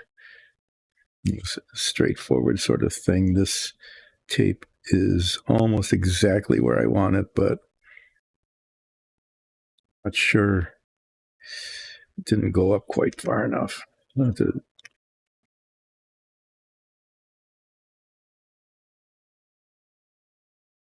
tape over the tape. As you can see, it's getting closer to being done because there's tape is on more parts of it than there were a little bit ago.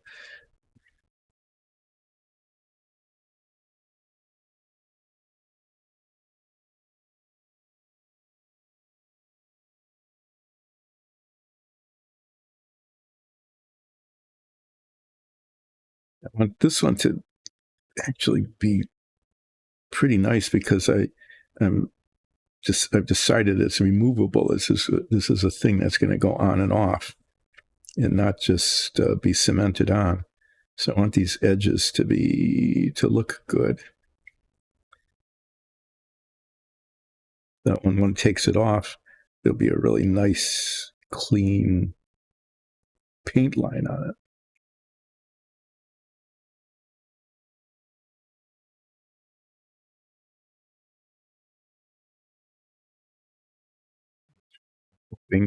Is what actually happens when I take the tape off on Friday.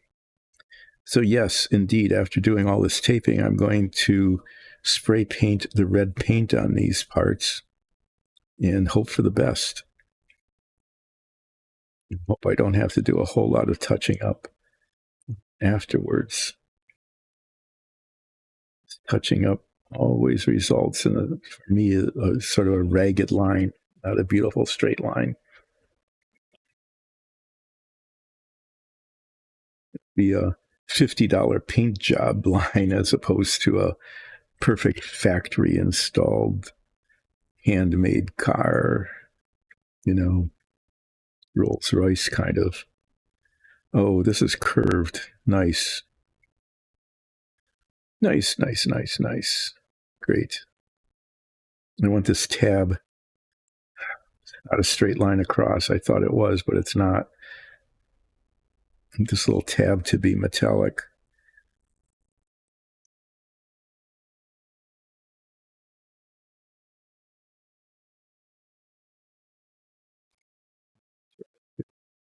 Try to do that.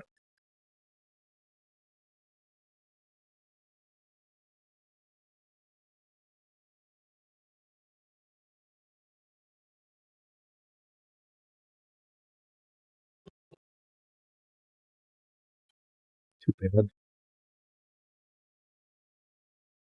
I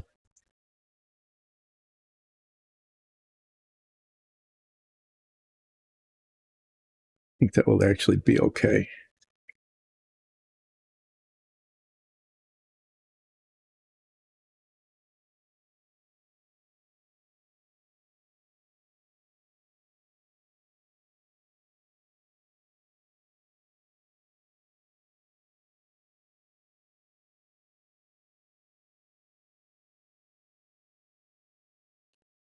Fill in these corners somehow.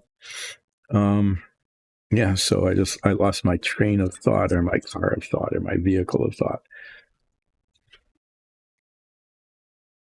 What else can I say about this? So yeah, this was a really primitive car, certainly compared to what it is nowadays. There were no little warning things that, like you left your lights on or anything like that. I don't remember there being any like dinging or beeping or anything. There was not much electrical on it, but it was fairly easy to maintain. You could get into the engine compartment and change belts and spark plugs and spark plug wires and distributor caps and all of that really quite easily.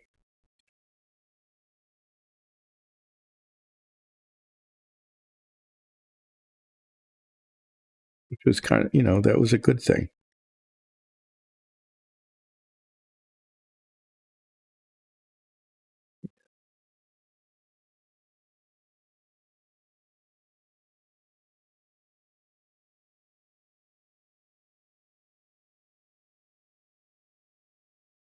So that's all part of the charm of the vehicle, such as charming as a thing like that could be.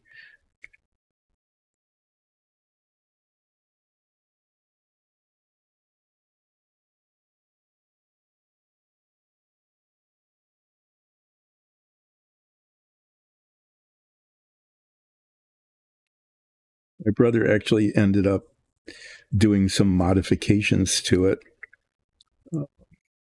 Somehow or other, got some bucket seats and replaced the bench seat with bucket seats. I'm not sure that helped it at all. It didn't make it sporty, that's for sure. But I'm guessing that what happened was that the seats just kind of like the upholstery got torn or something. It wasn't cloth, it was vinyl. So it was pretty uncomfortable. Yeah, it was uncomfortable in every weather. Okay. It was cold in the winter, hot in the summer.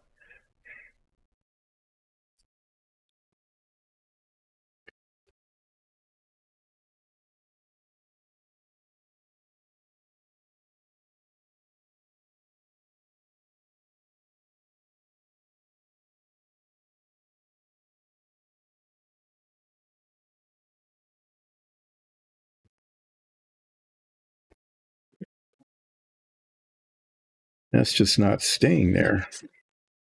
This little tab. I want that little tab to be covered like that.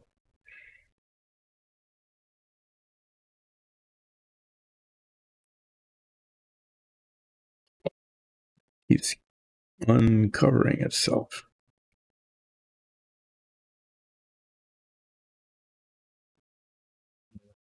Taped now. I think it's taped pretty well.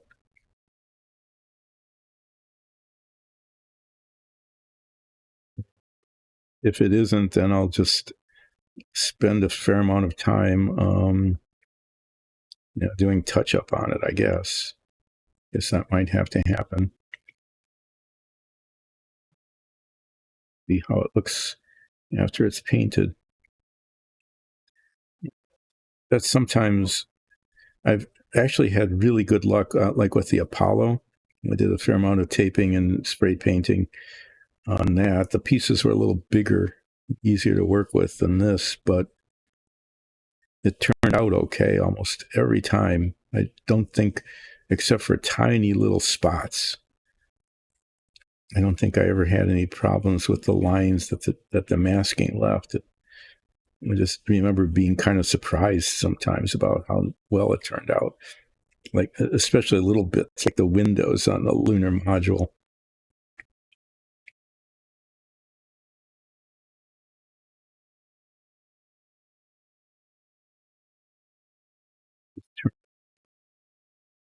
These turn out okay too. I need to do the same thing here. Is get a piece of this. I'm just going to break it off.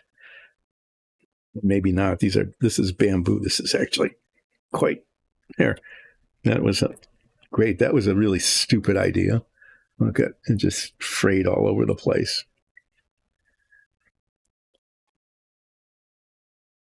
Say it was a bad idea, poorly executed. I'm sanding down. This is the edge that I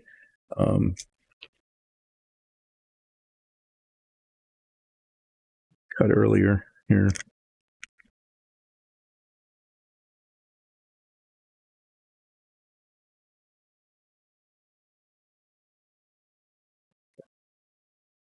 Well, I'm going to spray these tonight or tomorrow. Supposed to have really bad weather tonight, so I don't know if I'll get around to doing it today or wait until the electricity comes back on after the storm passes. I'm not being facetious. We're supposed to have like some ice, freezing rain, which is the worst. Oh, and I'm not done yet. Jeez, I thought, okay. No, I've got these. I guess I'm going to spray paint these top and bottom, but these need to be taped now. I am going to use the entire 3 hours just to get tape on these little parts.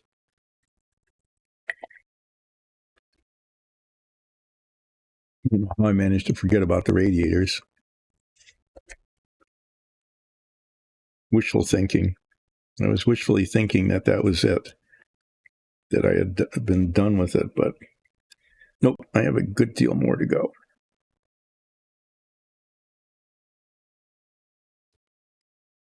Let's go.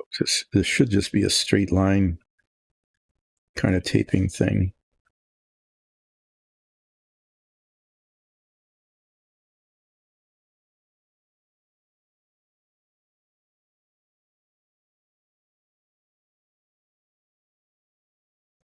Put my head magnifiers back on for this.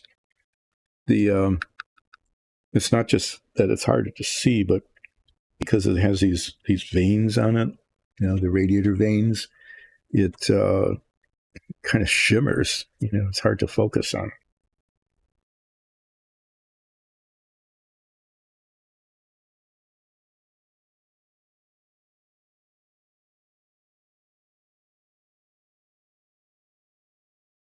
The thing I'm hoping to do here is like grab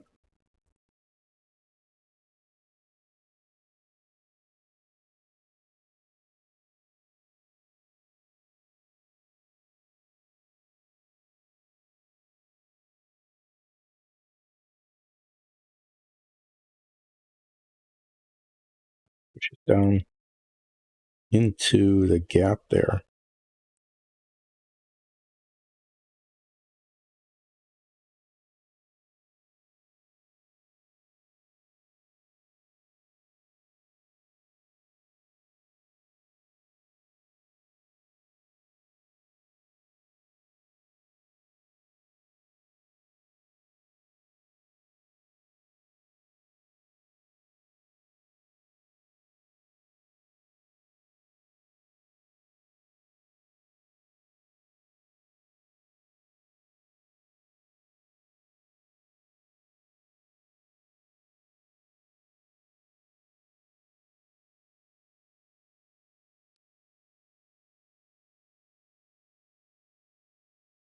You just get the very end of it. Not quite.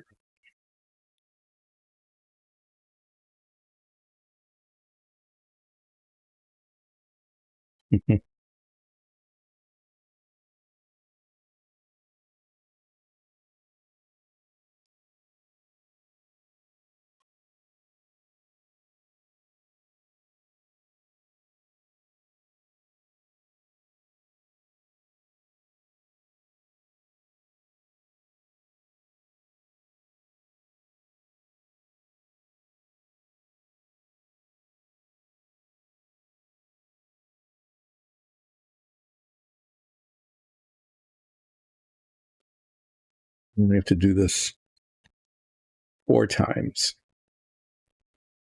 Twice on the top, twice on the bottom, and then 4 times on the other one, right? Don't get too excited about getting straight. Is this going to stretch far enough? I couldn't even hold on to the tape. Yeah, it'll be okay.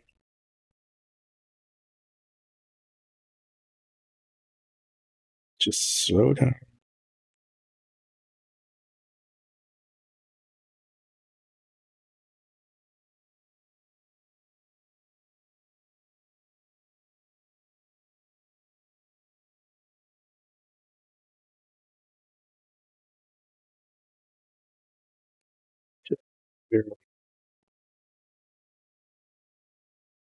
It's the lucky thing.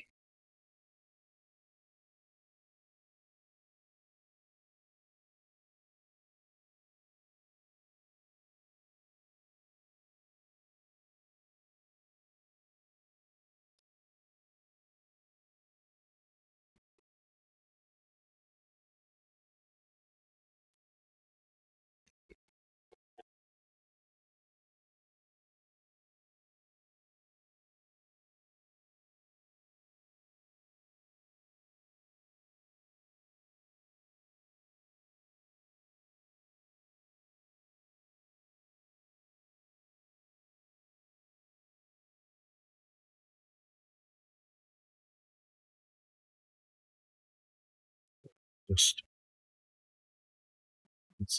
I'm just trying to get this right and stop talking about the car.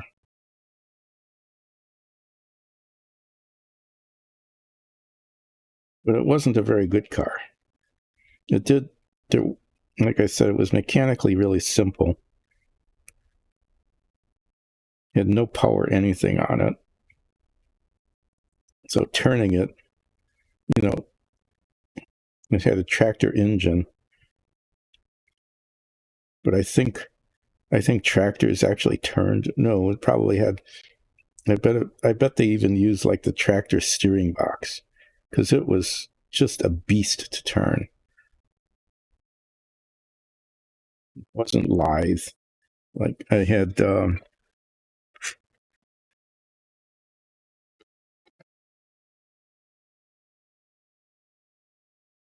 old like older sports cars that were made in the 50s and 60s. A lot of them didn't have power anything. They didn't need it because they were so light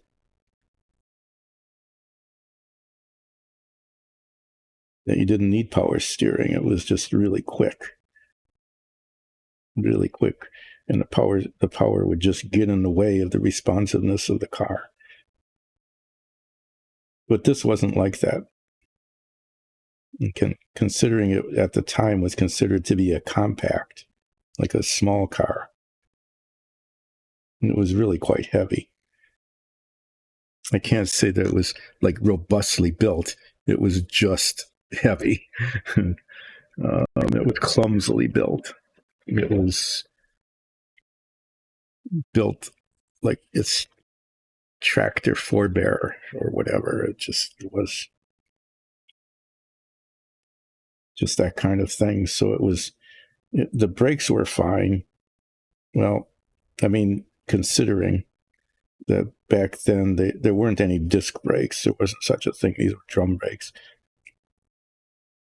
Oh yeah. So drum brakes had some interesting characteristics that you don't really experience with disc brakes, especially disc brakes nowadays.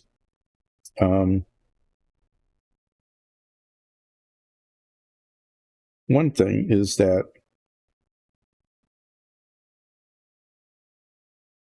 if water could get into the drums, they weren't really well sealed or anything. So if you drove through a puddle, kind of a deep puddle, okay, water would get into the brakes. And so it was actually an important thing to do. People were actually taught to do this, is that you would, after driving through a puddle, the brakes would get wet, and when they're wet, they don't grip. Don't wait until you have to stop. Use your brake pedal and dry out the brakes by just riding them. Riding the brakes meant that you kept them engaged just a little bit so that the shoes were rubbing against the drums, not enough to slow the car down, but enough to create enough friction to evaporate the water. What it actually did. And that was an important thing to do. We learned about that when we learned how to drive, is that if you go through a puddle, your brakes will get wet, they won't grip. If you need to stop, you're not going to. So You dry them out by riding the brakes, by lightly rubbing the brake shoes against the drums until they were gripping again.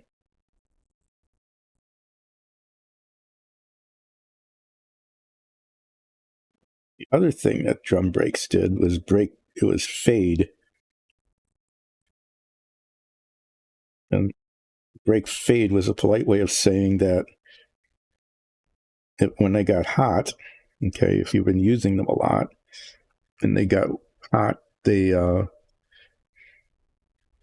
friction didn't work and your brakes didn't work. So you had to put more pressure on the brake pedal than you did before to get the brakes to engage.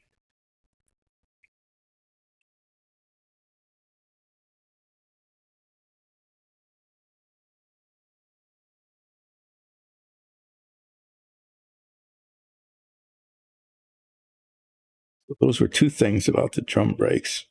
And of course, you had brake fade, you had problems with them getting wet. The fade was worse if you were in city traffic and you were using your brakes a lot. They would heat up. The brake fluid would change its,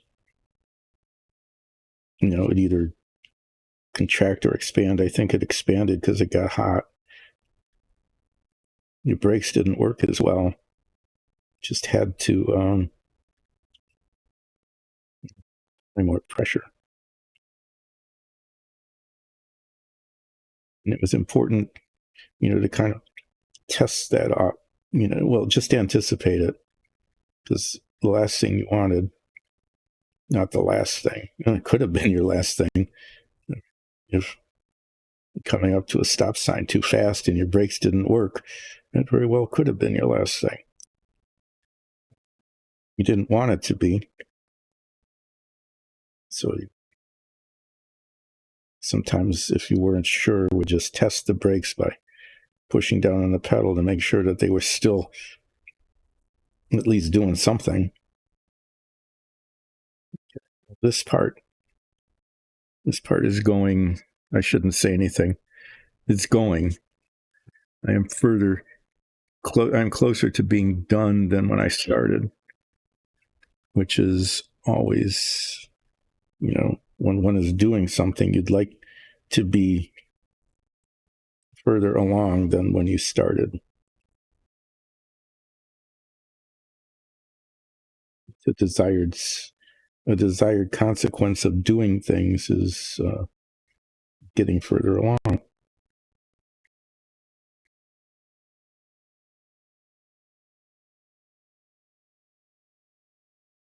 I hope all this time, this hour and a half of putting masking tape on little pieces, turns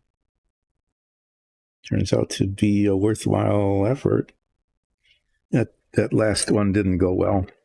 Of course it didn't. It was the last one.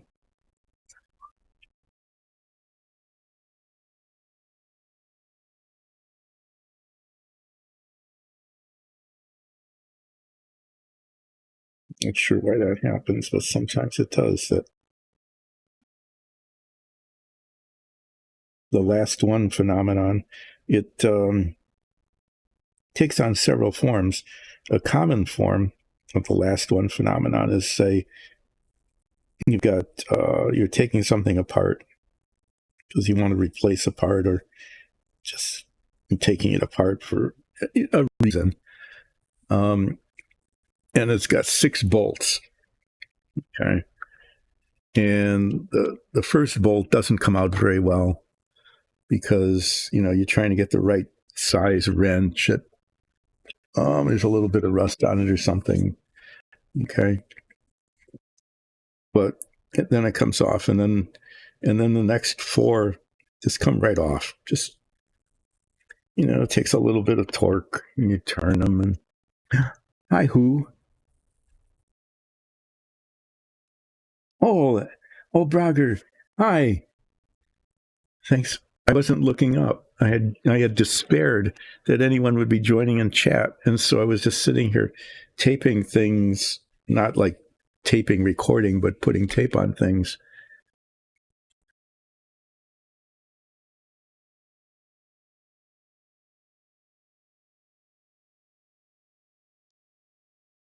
I missed you. So, Braga, thanks for joining in. And I was just like, I hadn't looked up because nobody had been in chat. So I'm glad Who was with you. I apologize. You know, it's been that kind of thing, right? Just missed it. But thanks for dropping in. And I appreciate that so much. And thanks, Who.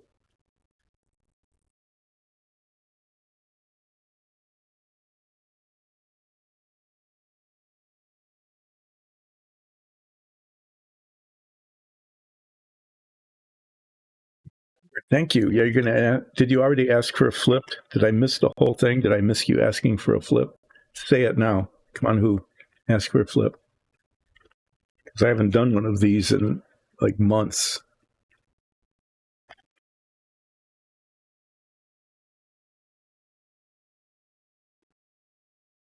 No, I wasn't.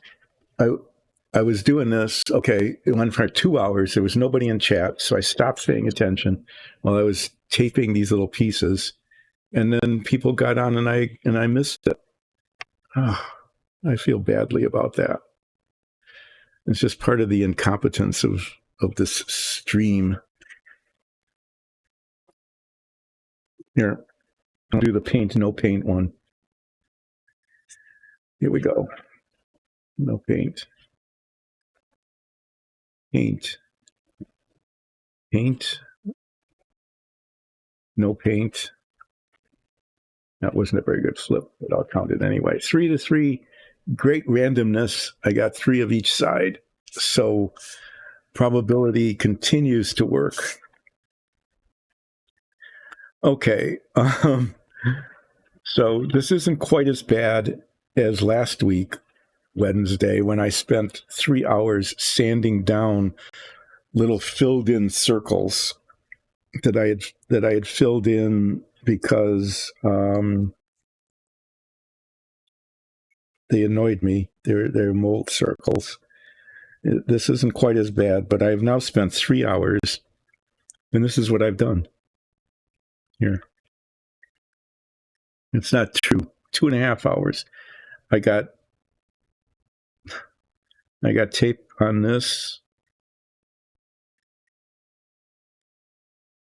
I got tape on these. I got tape on that. I think I spent at least 20 minutes putting that little bit of tape on the front of this. And now they're ready to be spray painted red. I haven't used this red paint before. This is the outside of the model. This has to look really good. And I'm hoping it does, because eventually I'm going to be painting the entire fuselage and wings. So this is the accomplishment of 2.5 hours of doing things. Just amazing. I am constantly amazing myself at how little I can get done in how much time. And today was no exception. Oh, here. Okay, I've got sticks to hold these, so I put little gloves on and spray paint my hand, probably as much as the surface that I'm painting.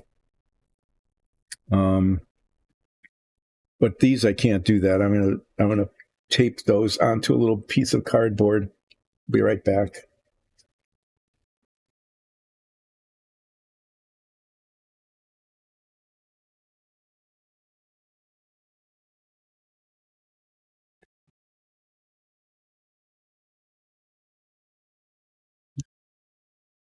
I'm gonna use cheap tape. Just use some painter's tape here. I had some narrow. Oh, that's where that went. Drop something on the floor.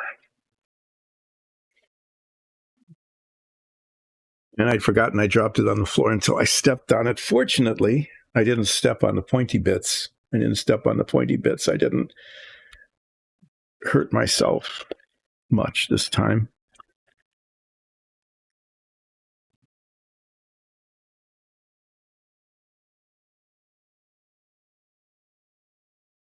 So these little bits like this, there, zoom out. That was high production value. Zoom out. I can zoom in and zoom out. Pretty sad. I missed old Brogger. I missed the new follow. I can't believe it. The one time, the like 20 minutes or so that I wasn't paying attention is when people got on to chat.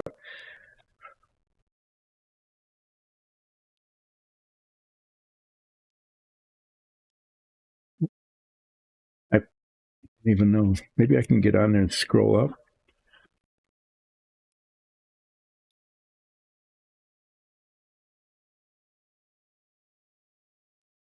Well, anyway, I screwed up. There it goes. So I just put a little bit of tape, in this case, way too much tape, on a piece of cardboard and then stick these on. No, what am I thinking? I don't want to use this tape. I have to turn those over. And I want the paint to not come off. So I'm going to use the good tape.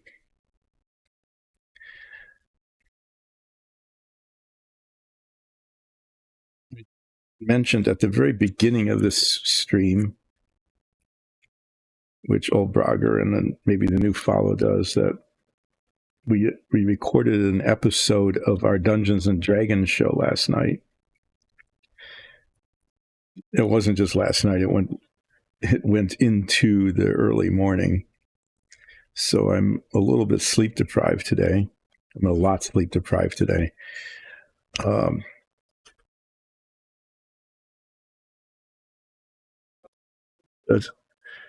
Okay. Yeah, this starts to happen. This is a feature, not a bug. The feature is that as the stream gets closer to the end, okay, and what I mean by that is that I've been going on for a while, is that I just know there's just a little bit of a gap there. I just know for sure that the spray paint is going to get in there and make it's like a half a millimeter of a gap. And I just absolutely know that that's going to be a disaster. Put some of this tape over it.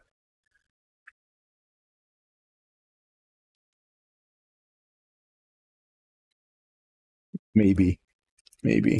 So a feature, and this is why, at the beginning of the stream, it might be a little bit boring and whatever. Actually, the whole thing probably is.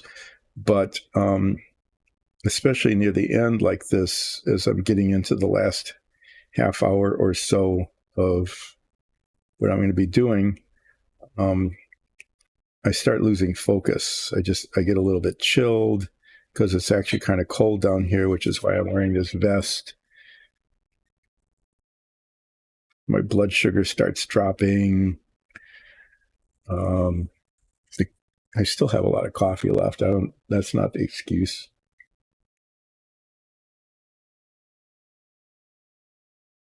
But then I just even more so become incoherent and start dropping things. This is why, in general, I try to do things like this taping stuff earlier in the stream rather than later. Okay, that's just not working here. So I'm gonna retape that little tab. I try to do these things earlier in the stream rather than later because things start in kind of I find not amusing way. It's this tape. I think this will stick better. Things start in a not amusing way to come apart. just dropping things, becoming incoherent.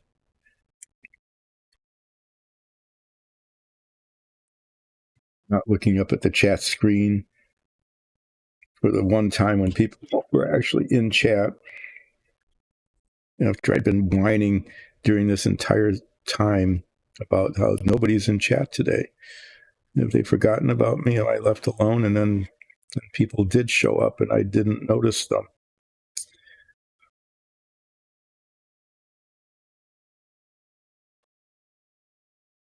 Stuff like this. Things start sticking to my fingers. This is the time when if I were painting, like on Monday, that I would look up and I'd have a big blob of paint on my hand and I wouldn't know how it got there. And then worse than that, I'd look at the piece that I was painting and notice that I had gotten it all over the piece that I was painting as well. So yes, this is why I try to not do things that are sensitive, to being messed up. I try not to do those this late in the stream because they just go badly.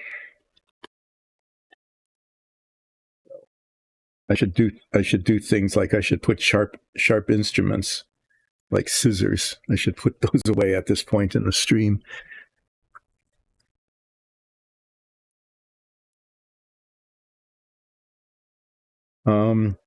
Well, these things are ready to be painted red.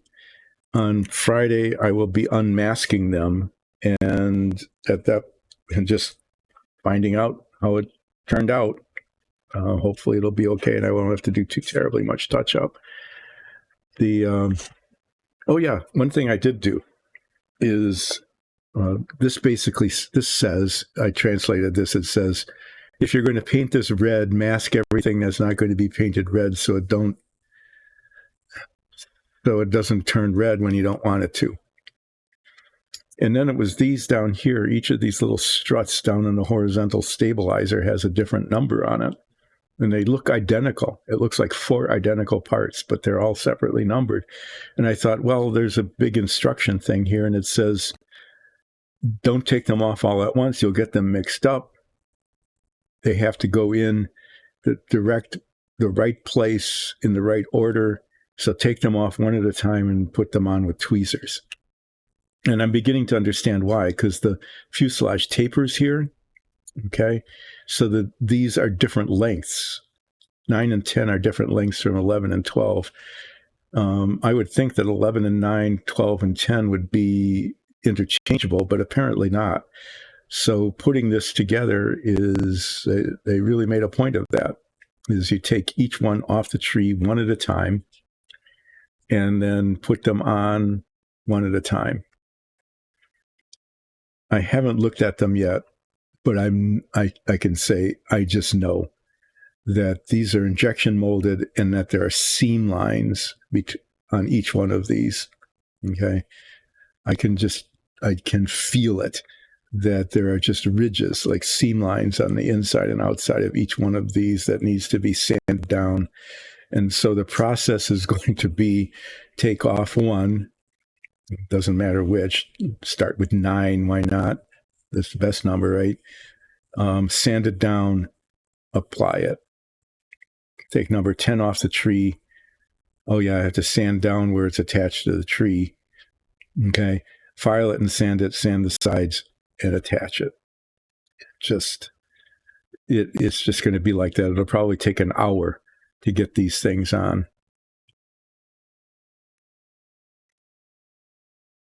And then it turns out that they're just there for show anyway, because the way this is set up is that these parts are all cemented together before those are put on. So they're not even providing, well, maybe they are. I mean, maybe the thing, when that goes on there, it has a tendency to tilt a little bit. On Friday, we'll see what happens. If the spray painting works and I need to do just a tiny little bit of touch up, I am going to do disassembly. Okay. And then 5 through 7 will be done, and then I'll move on to pulling out the fuselage parts and the vertical and horizontal stabilizer and the rudder. Not these bits, but these bits. Test fitting them, trying to make some decisions. Like, I know for sure that these two parts need to be put together, and there's going to be a seam around the edge that needs to be filled and sanded. We'll see how that goes.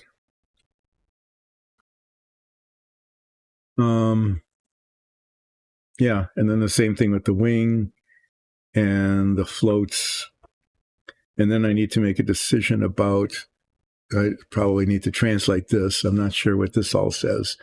Probably instructions having to do with not the painting, but the decals. I haven't talked about that yet, but the decals.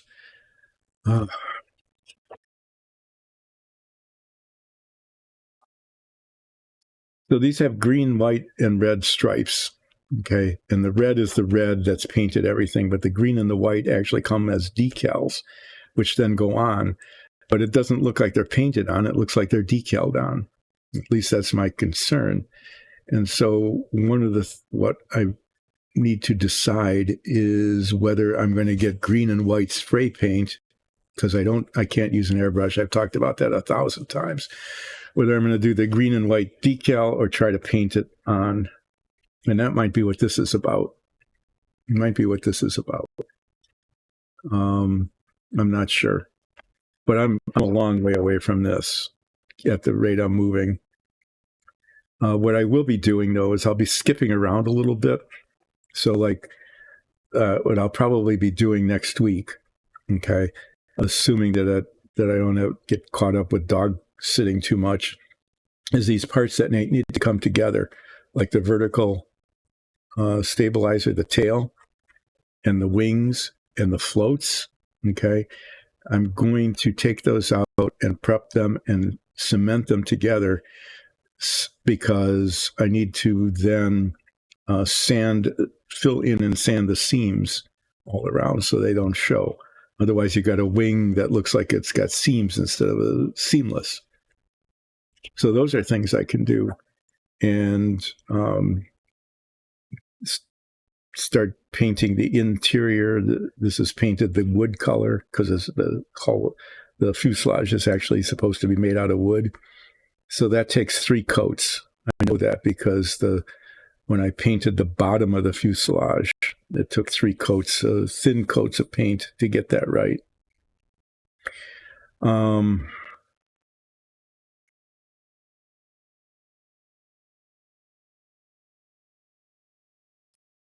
Yeah.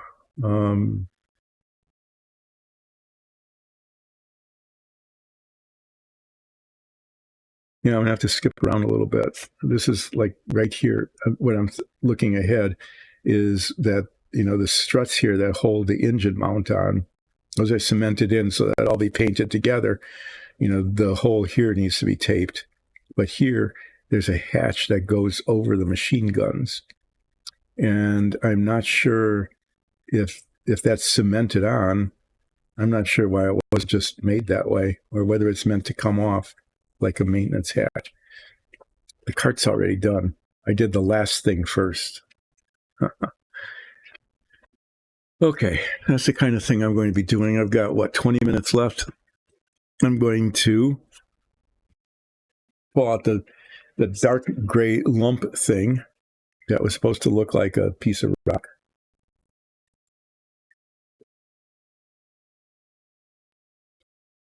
Look up at chat now and then, now that it's too late. Decide what to do with that. Oh, yeah, here. Let me do things. Let me put things away. Tape away. Put this tape back in its little envelope.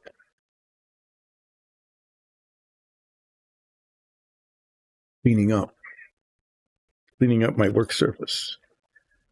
Like I should all the time, but I usually don't.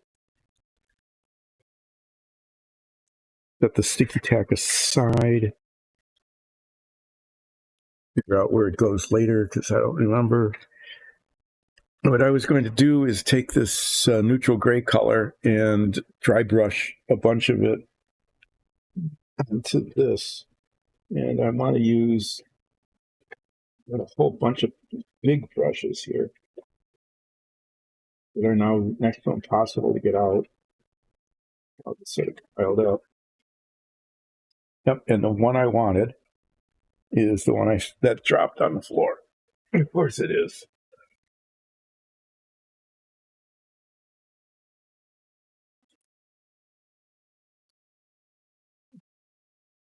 So this is a broad tipped, fairly stiff bristled brush that's just right for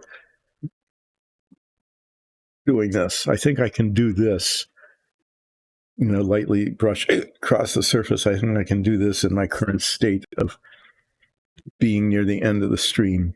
Oh, I'm going to do this before I forget. The other thing I'm going to do before I forget is get the red spray paint.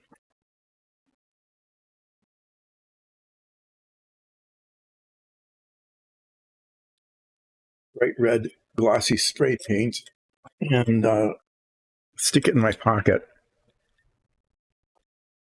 Why did I do that? So that I remembered sometime between now and Friday to spray paint all those parts that I taped. Because otherwise, seriously, I could end up forgetting, and then I get down here on Friday and it's like, I knew I was supposed to do something that I didn't do.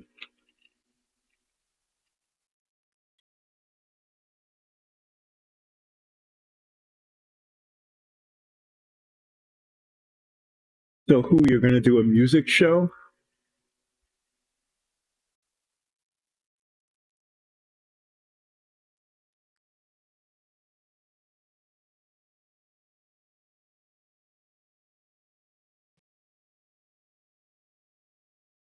The good thing about this is if it really messes up in the next 10 minutes or so, I'll just get the primer out and respray the whole thing.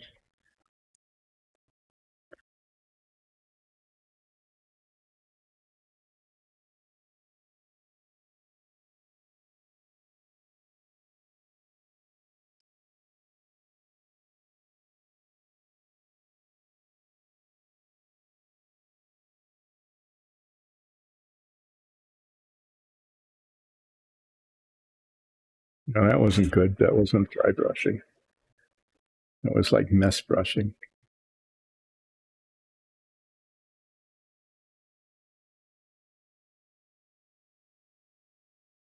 Okay, well this is just, relaxing, dabbing on little bits of lighter colored paint because why not?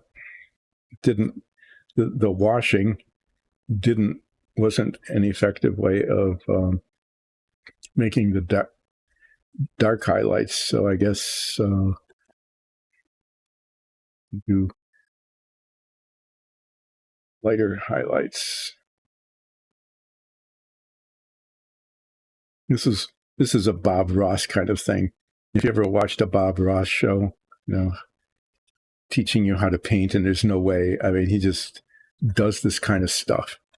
He grabs a brush and just slaps paint around, and it turns out looking really amazing. Well, this isn't quite the same. It's not looking really amazing. But the just slapping paint around part, I've got that down. I'm just slapping paint around.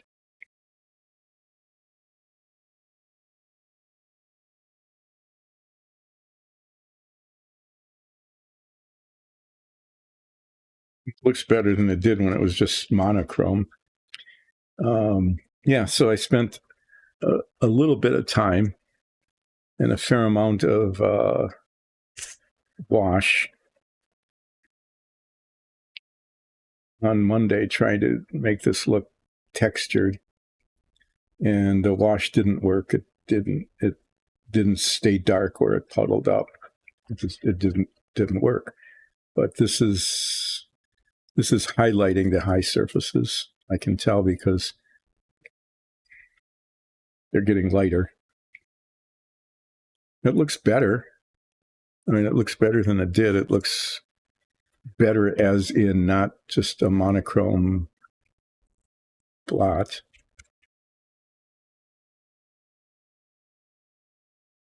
I don't know if it looks like a real hill or a mountain or something.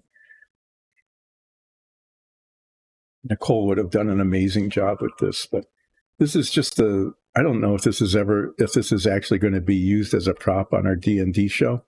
It should be. I think that was the point, is like maybe we need a rocky outcrop, big enough to stand on kind of thing. And this is big. A minifig is about 40% of the way up.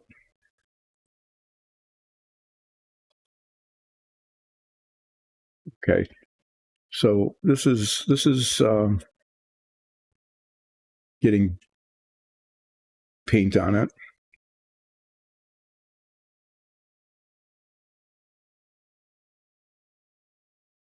We say that it's getting paint on it, and it. I think what Nikki's going to say is, I want to put the speckles on, and there's a fairly messy technique that I used on a couple of little things, little rocky spires that I had painted before, that put speckles. You can see them here. Little speckles all over. That was from that flicking paint technique, and that's literally what it was.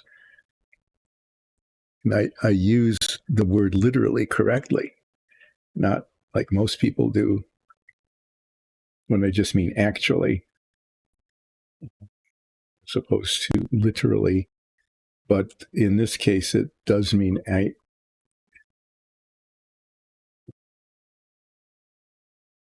that I'm not going to get into a literally rant, no matter how much I want to. Well, the 64 Rambler,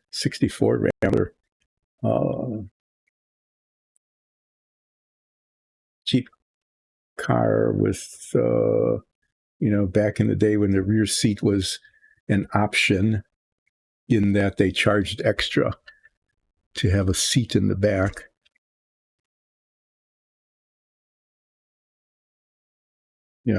Eventually it gave up. The engine rebuild that my brother did in the basement, it was a basement rebuild, and it took its toll. But the thing that really killed it was the rust.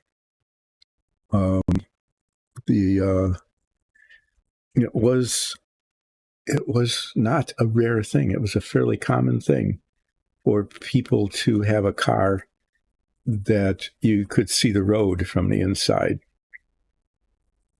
Okay. And, people would make an effort to cover it up with like a piece of plywood. Yes, a D&D show. This is going to be on our D&D show, which streams on Twitch with a live chat on Sundays at 2. That's Eastern currently standard time. In the summer, it'll be probably daylight time. Daylight saving, not savings. There's no S at the end of saving.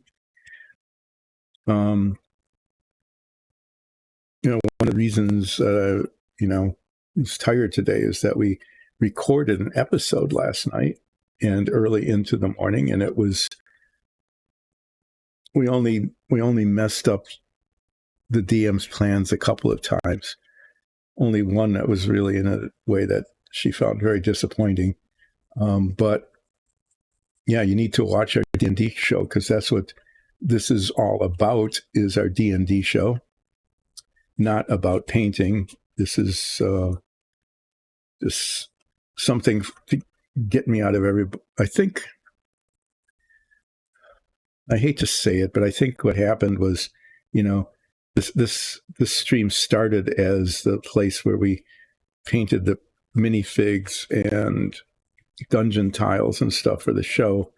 And it was, well, you're painting them anyway, so go ahead and stream it.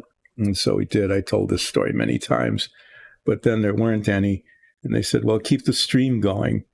And I think what that really meant was, you're down in the basement and you're out of the way for like 3 hours, 3 times a week.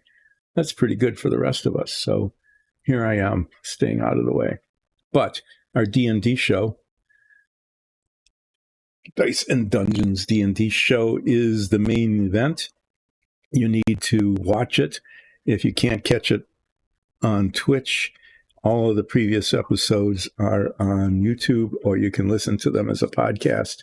We are very good at putting on, not just playing the game, but actually putting on a D&D show. I have to say, I think it's really pretty cool. And if you just, play a couple of episodes, I think you'll find that to be the case as well. So yes, that's what this is about. And this may end up being a thing on the show. Maybe. Or maybe it'll just be put on a shelf. Or maybe it'll just be tossed. I mean, as in thrown in the trash. Because who knows? Well, highlighting this actually improved its appearance quite a lot. Because it was just not good. The dark wash didn't work. That was a failure. I think the recommendation I'm just going to anticipate is that this looks okay the way it is, but why don't you get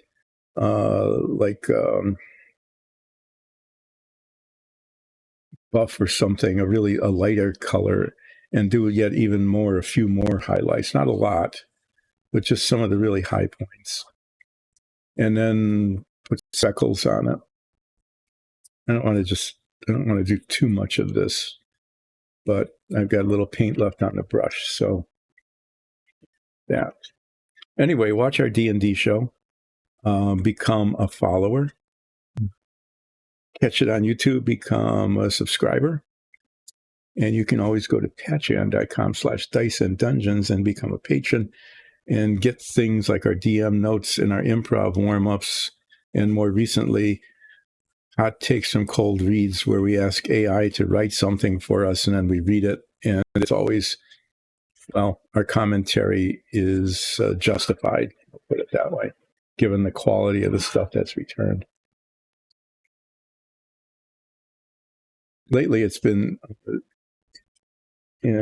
censoring itself, in weird ways.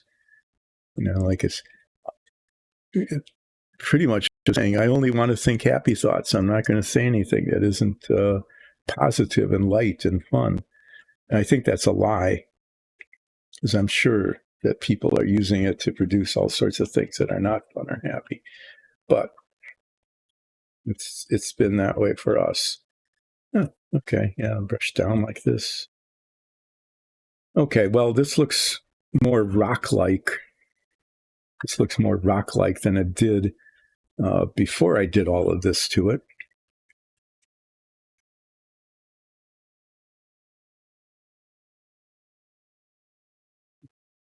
Between now and Friday, I'll get some advice about what else to do in terms of shading and stuff. Okay. Well, there was some. That was actually kind of relaxing painting. I needed some relaxing painting after all of that not terribly relaxing and boring taping that I hope turns out to be worthwhile on the pieces of the Savoia S.21.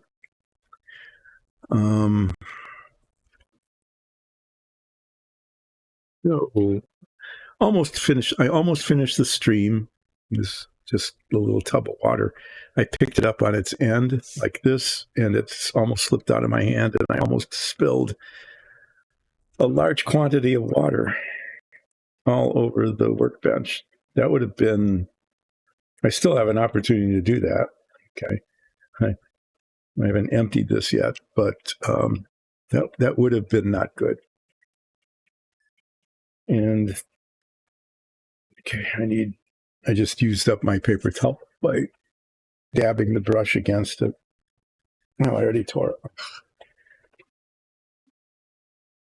Going, because I tore off a piece of paper towel, but there was already one torn off there.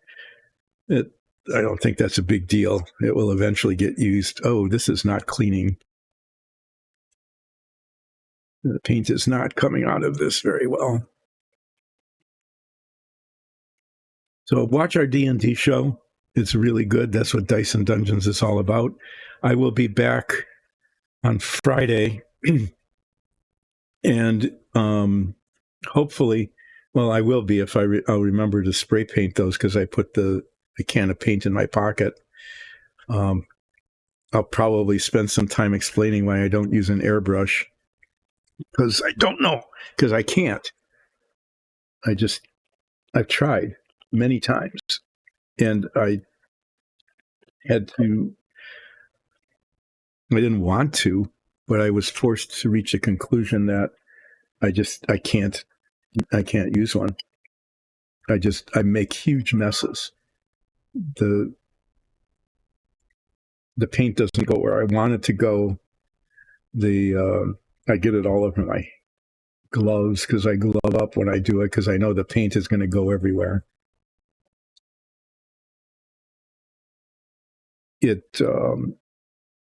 One time, this was great. You have these little containers of paint that clip onto the bottom. The first airbrush I had, they just were held by friction. Well, it wasn't held by friction. Okay, I'll just put it that way. The friction part didn't work.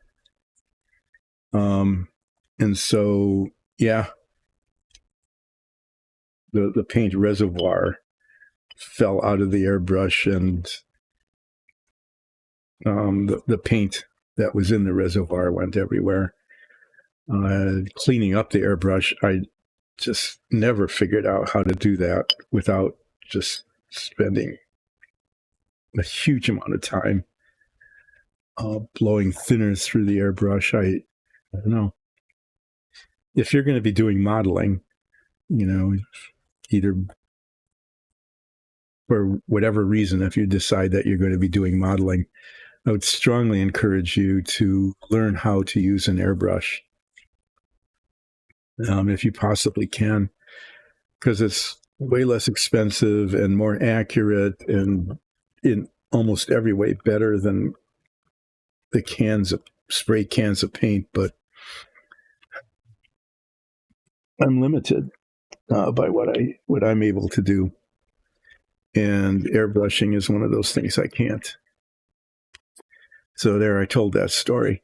That's why I have a can of spray paint in my pocket, so I can remember to come down, get those parts, and paint them between now and Friday morning, so that I can unmask them. There'll be an unmasking on Friday, and hopefully not a terrible lot of touching up. And then I'll be able to assemble these parts into a complete, almost complete, because there's still little bits that need to be added to this engine compartment, and then move on to parts of the fuselage and wings and things like that. And then I'll mess around, I think, yet with this. I'll get some advice about what else to do with this. To make it look more like the way it's supposed to. Thanks, everybody, for joining in. I'm sorry that I missed people who came in to chat, and the new follower, because the half hour when I wasn't paying attention is when people dropped in, because I was taping things and rambling on about a rambler. So yes, I will see you again on Friday at more or less 10, as I continue to make slow progress. I will call it progress on the Savoia S21. See you all then. Thanks.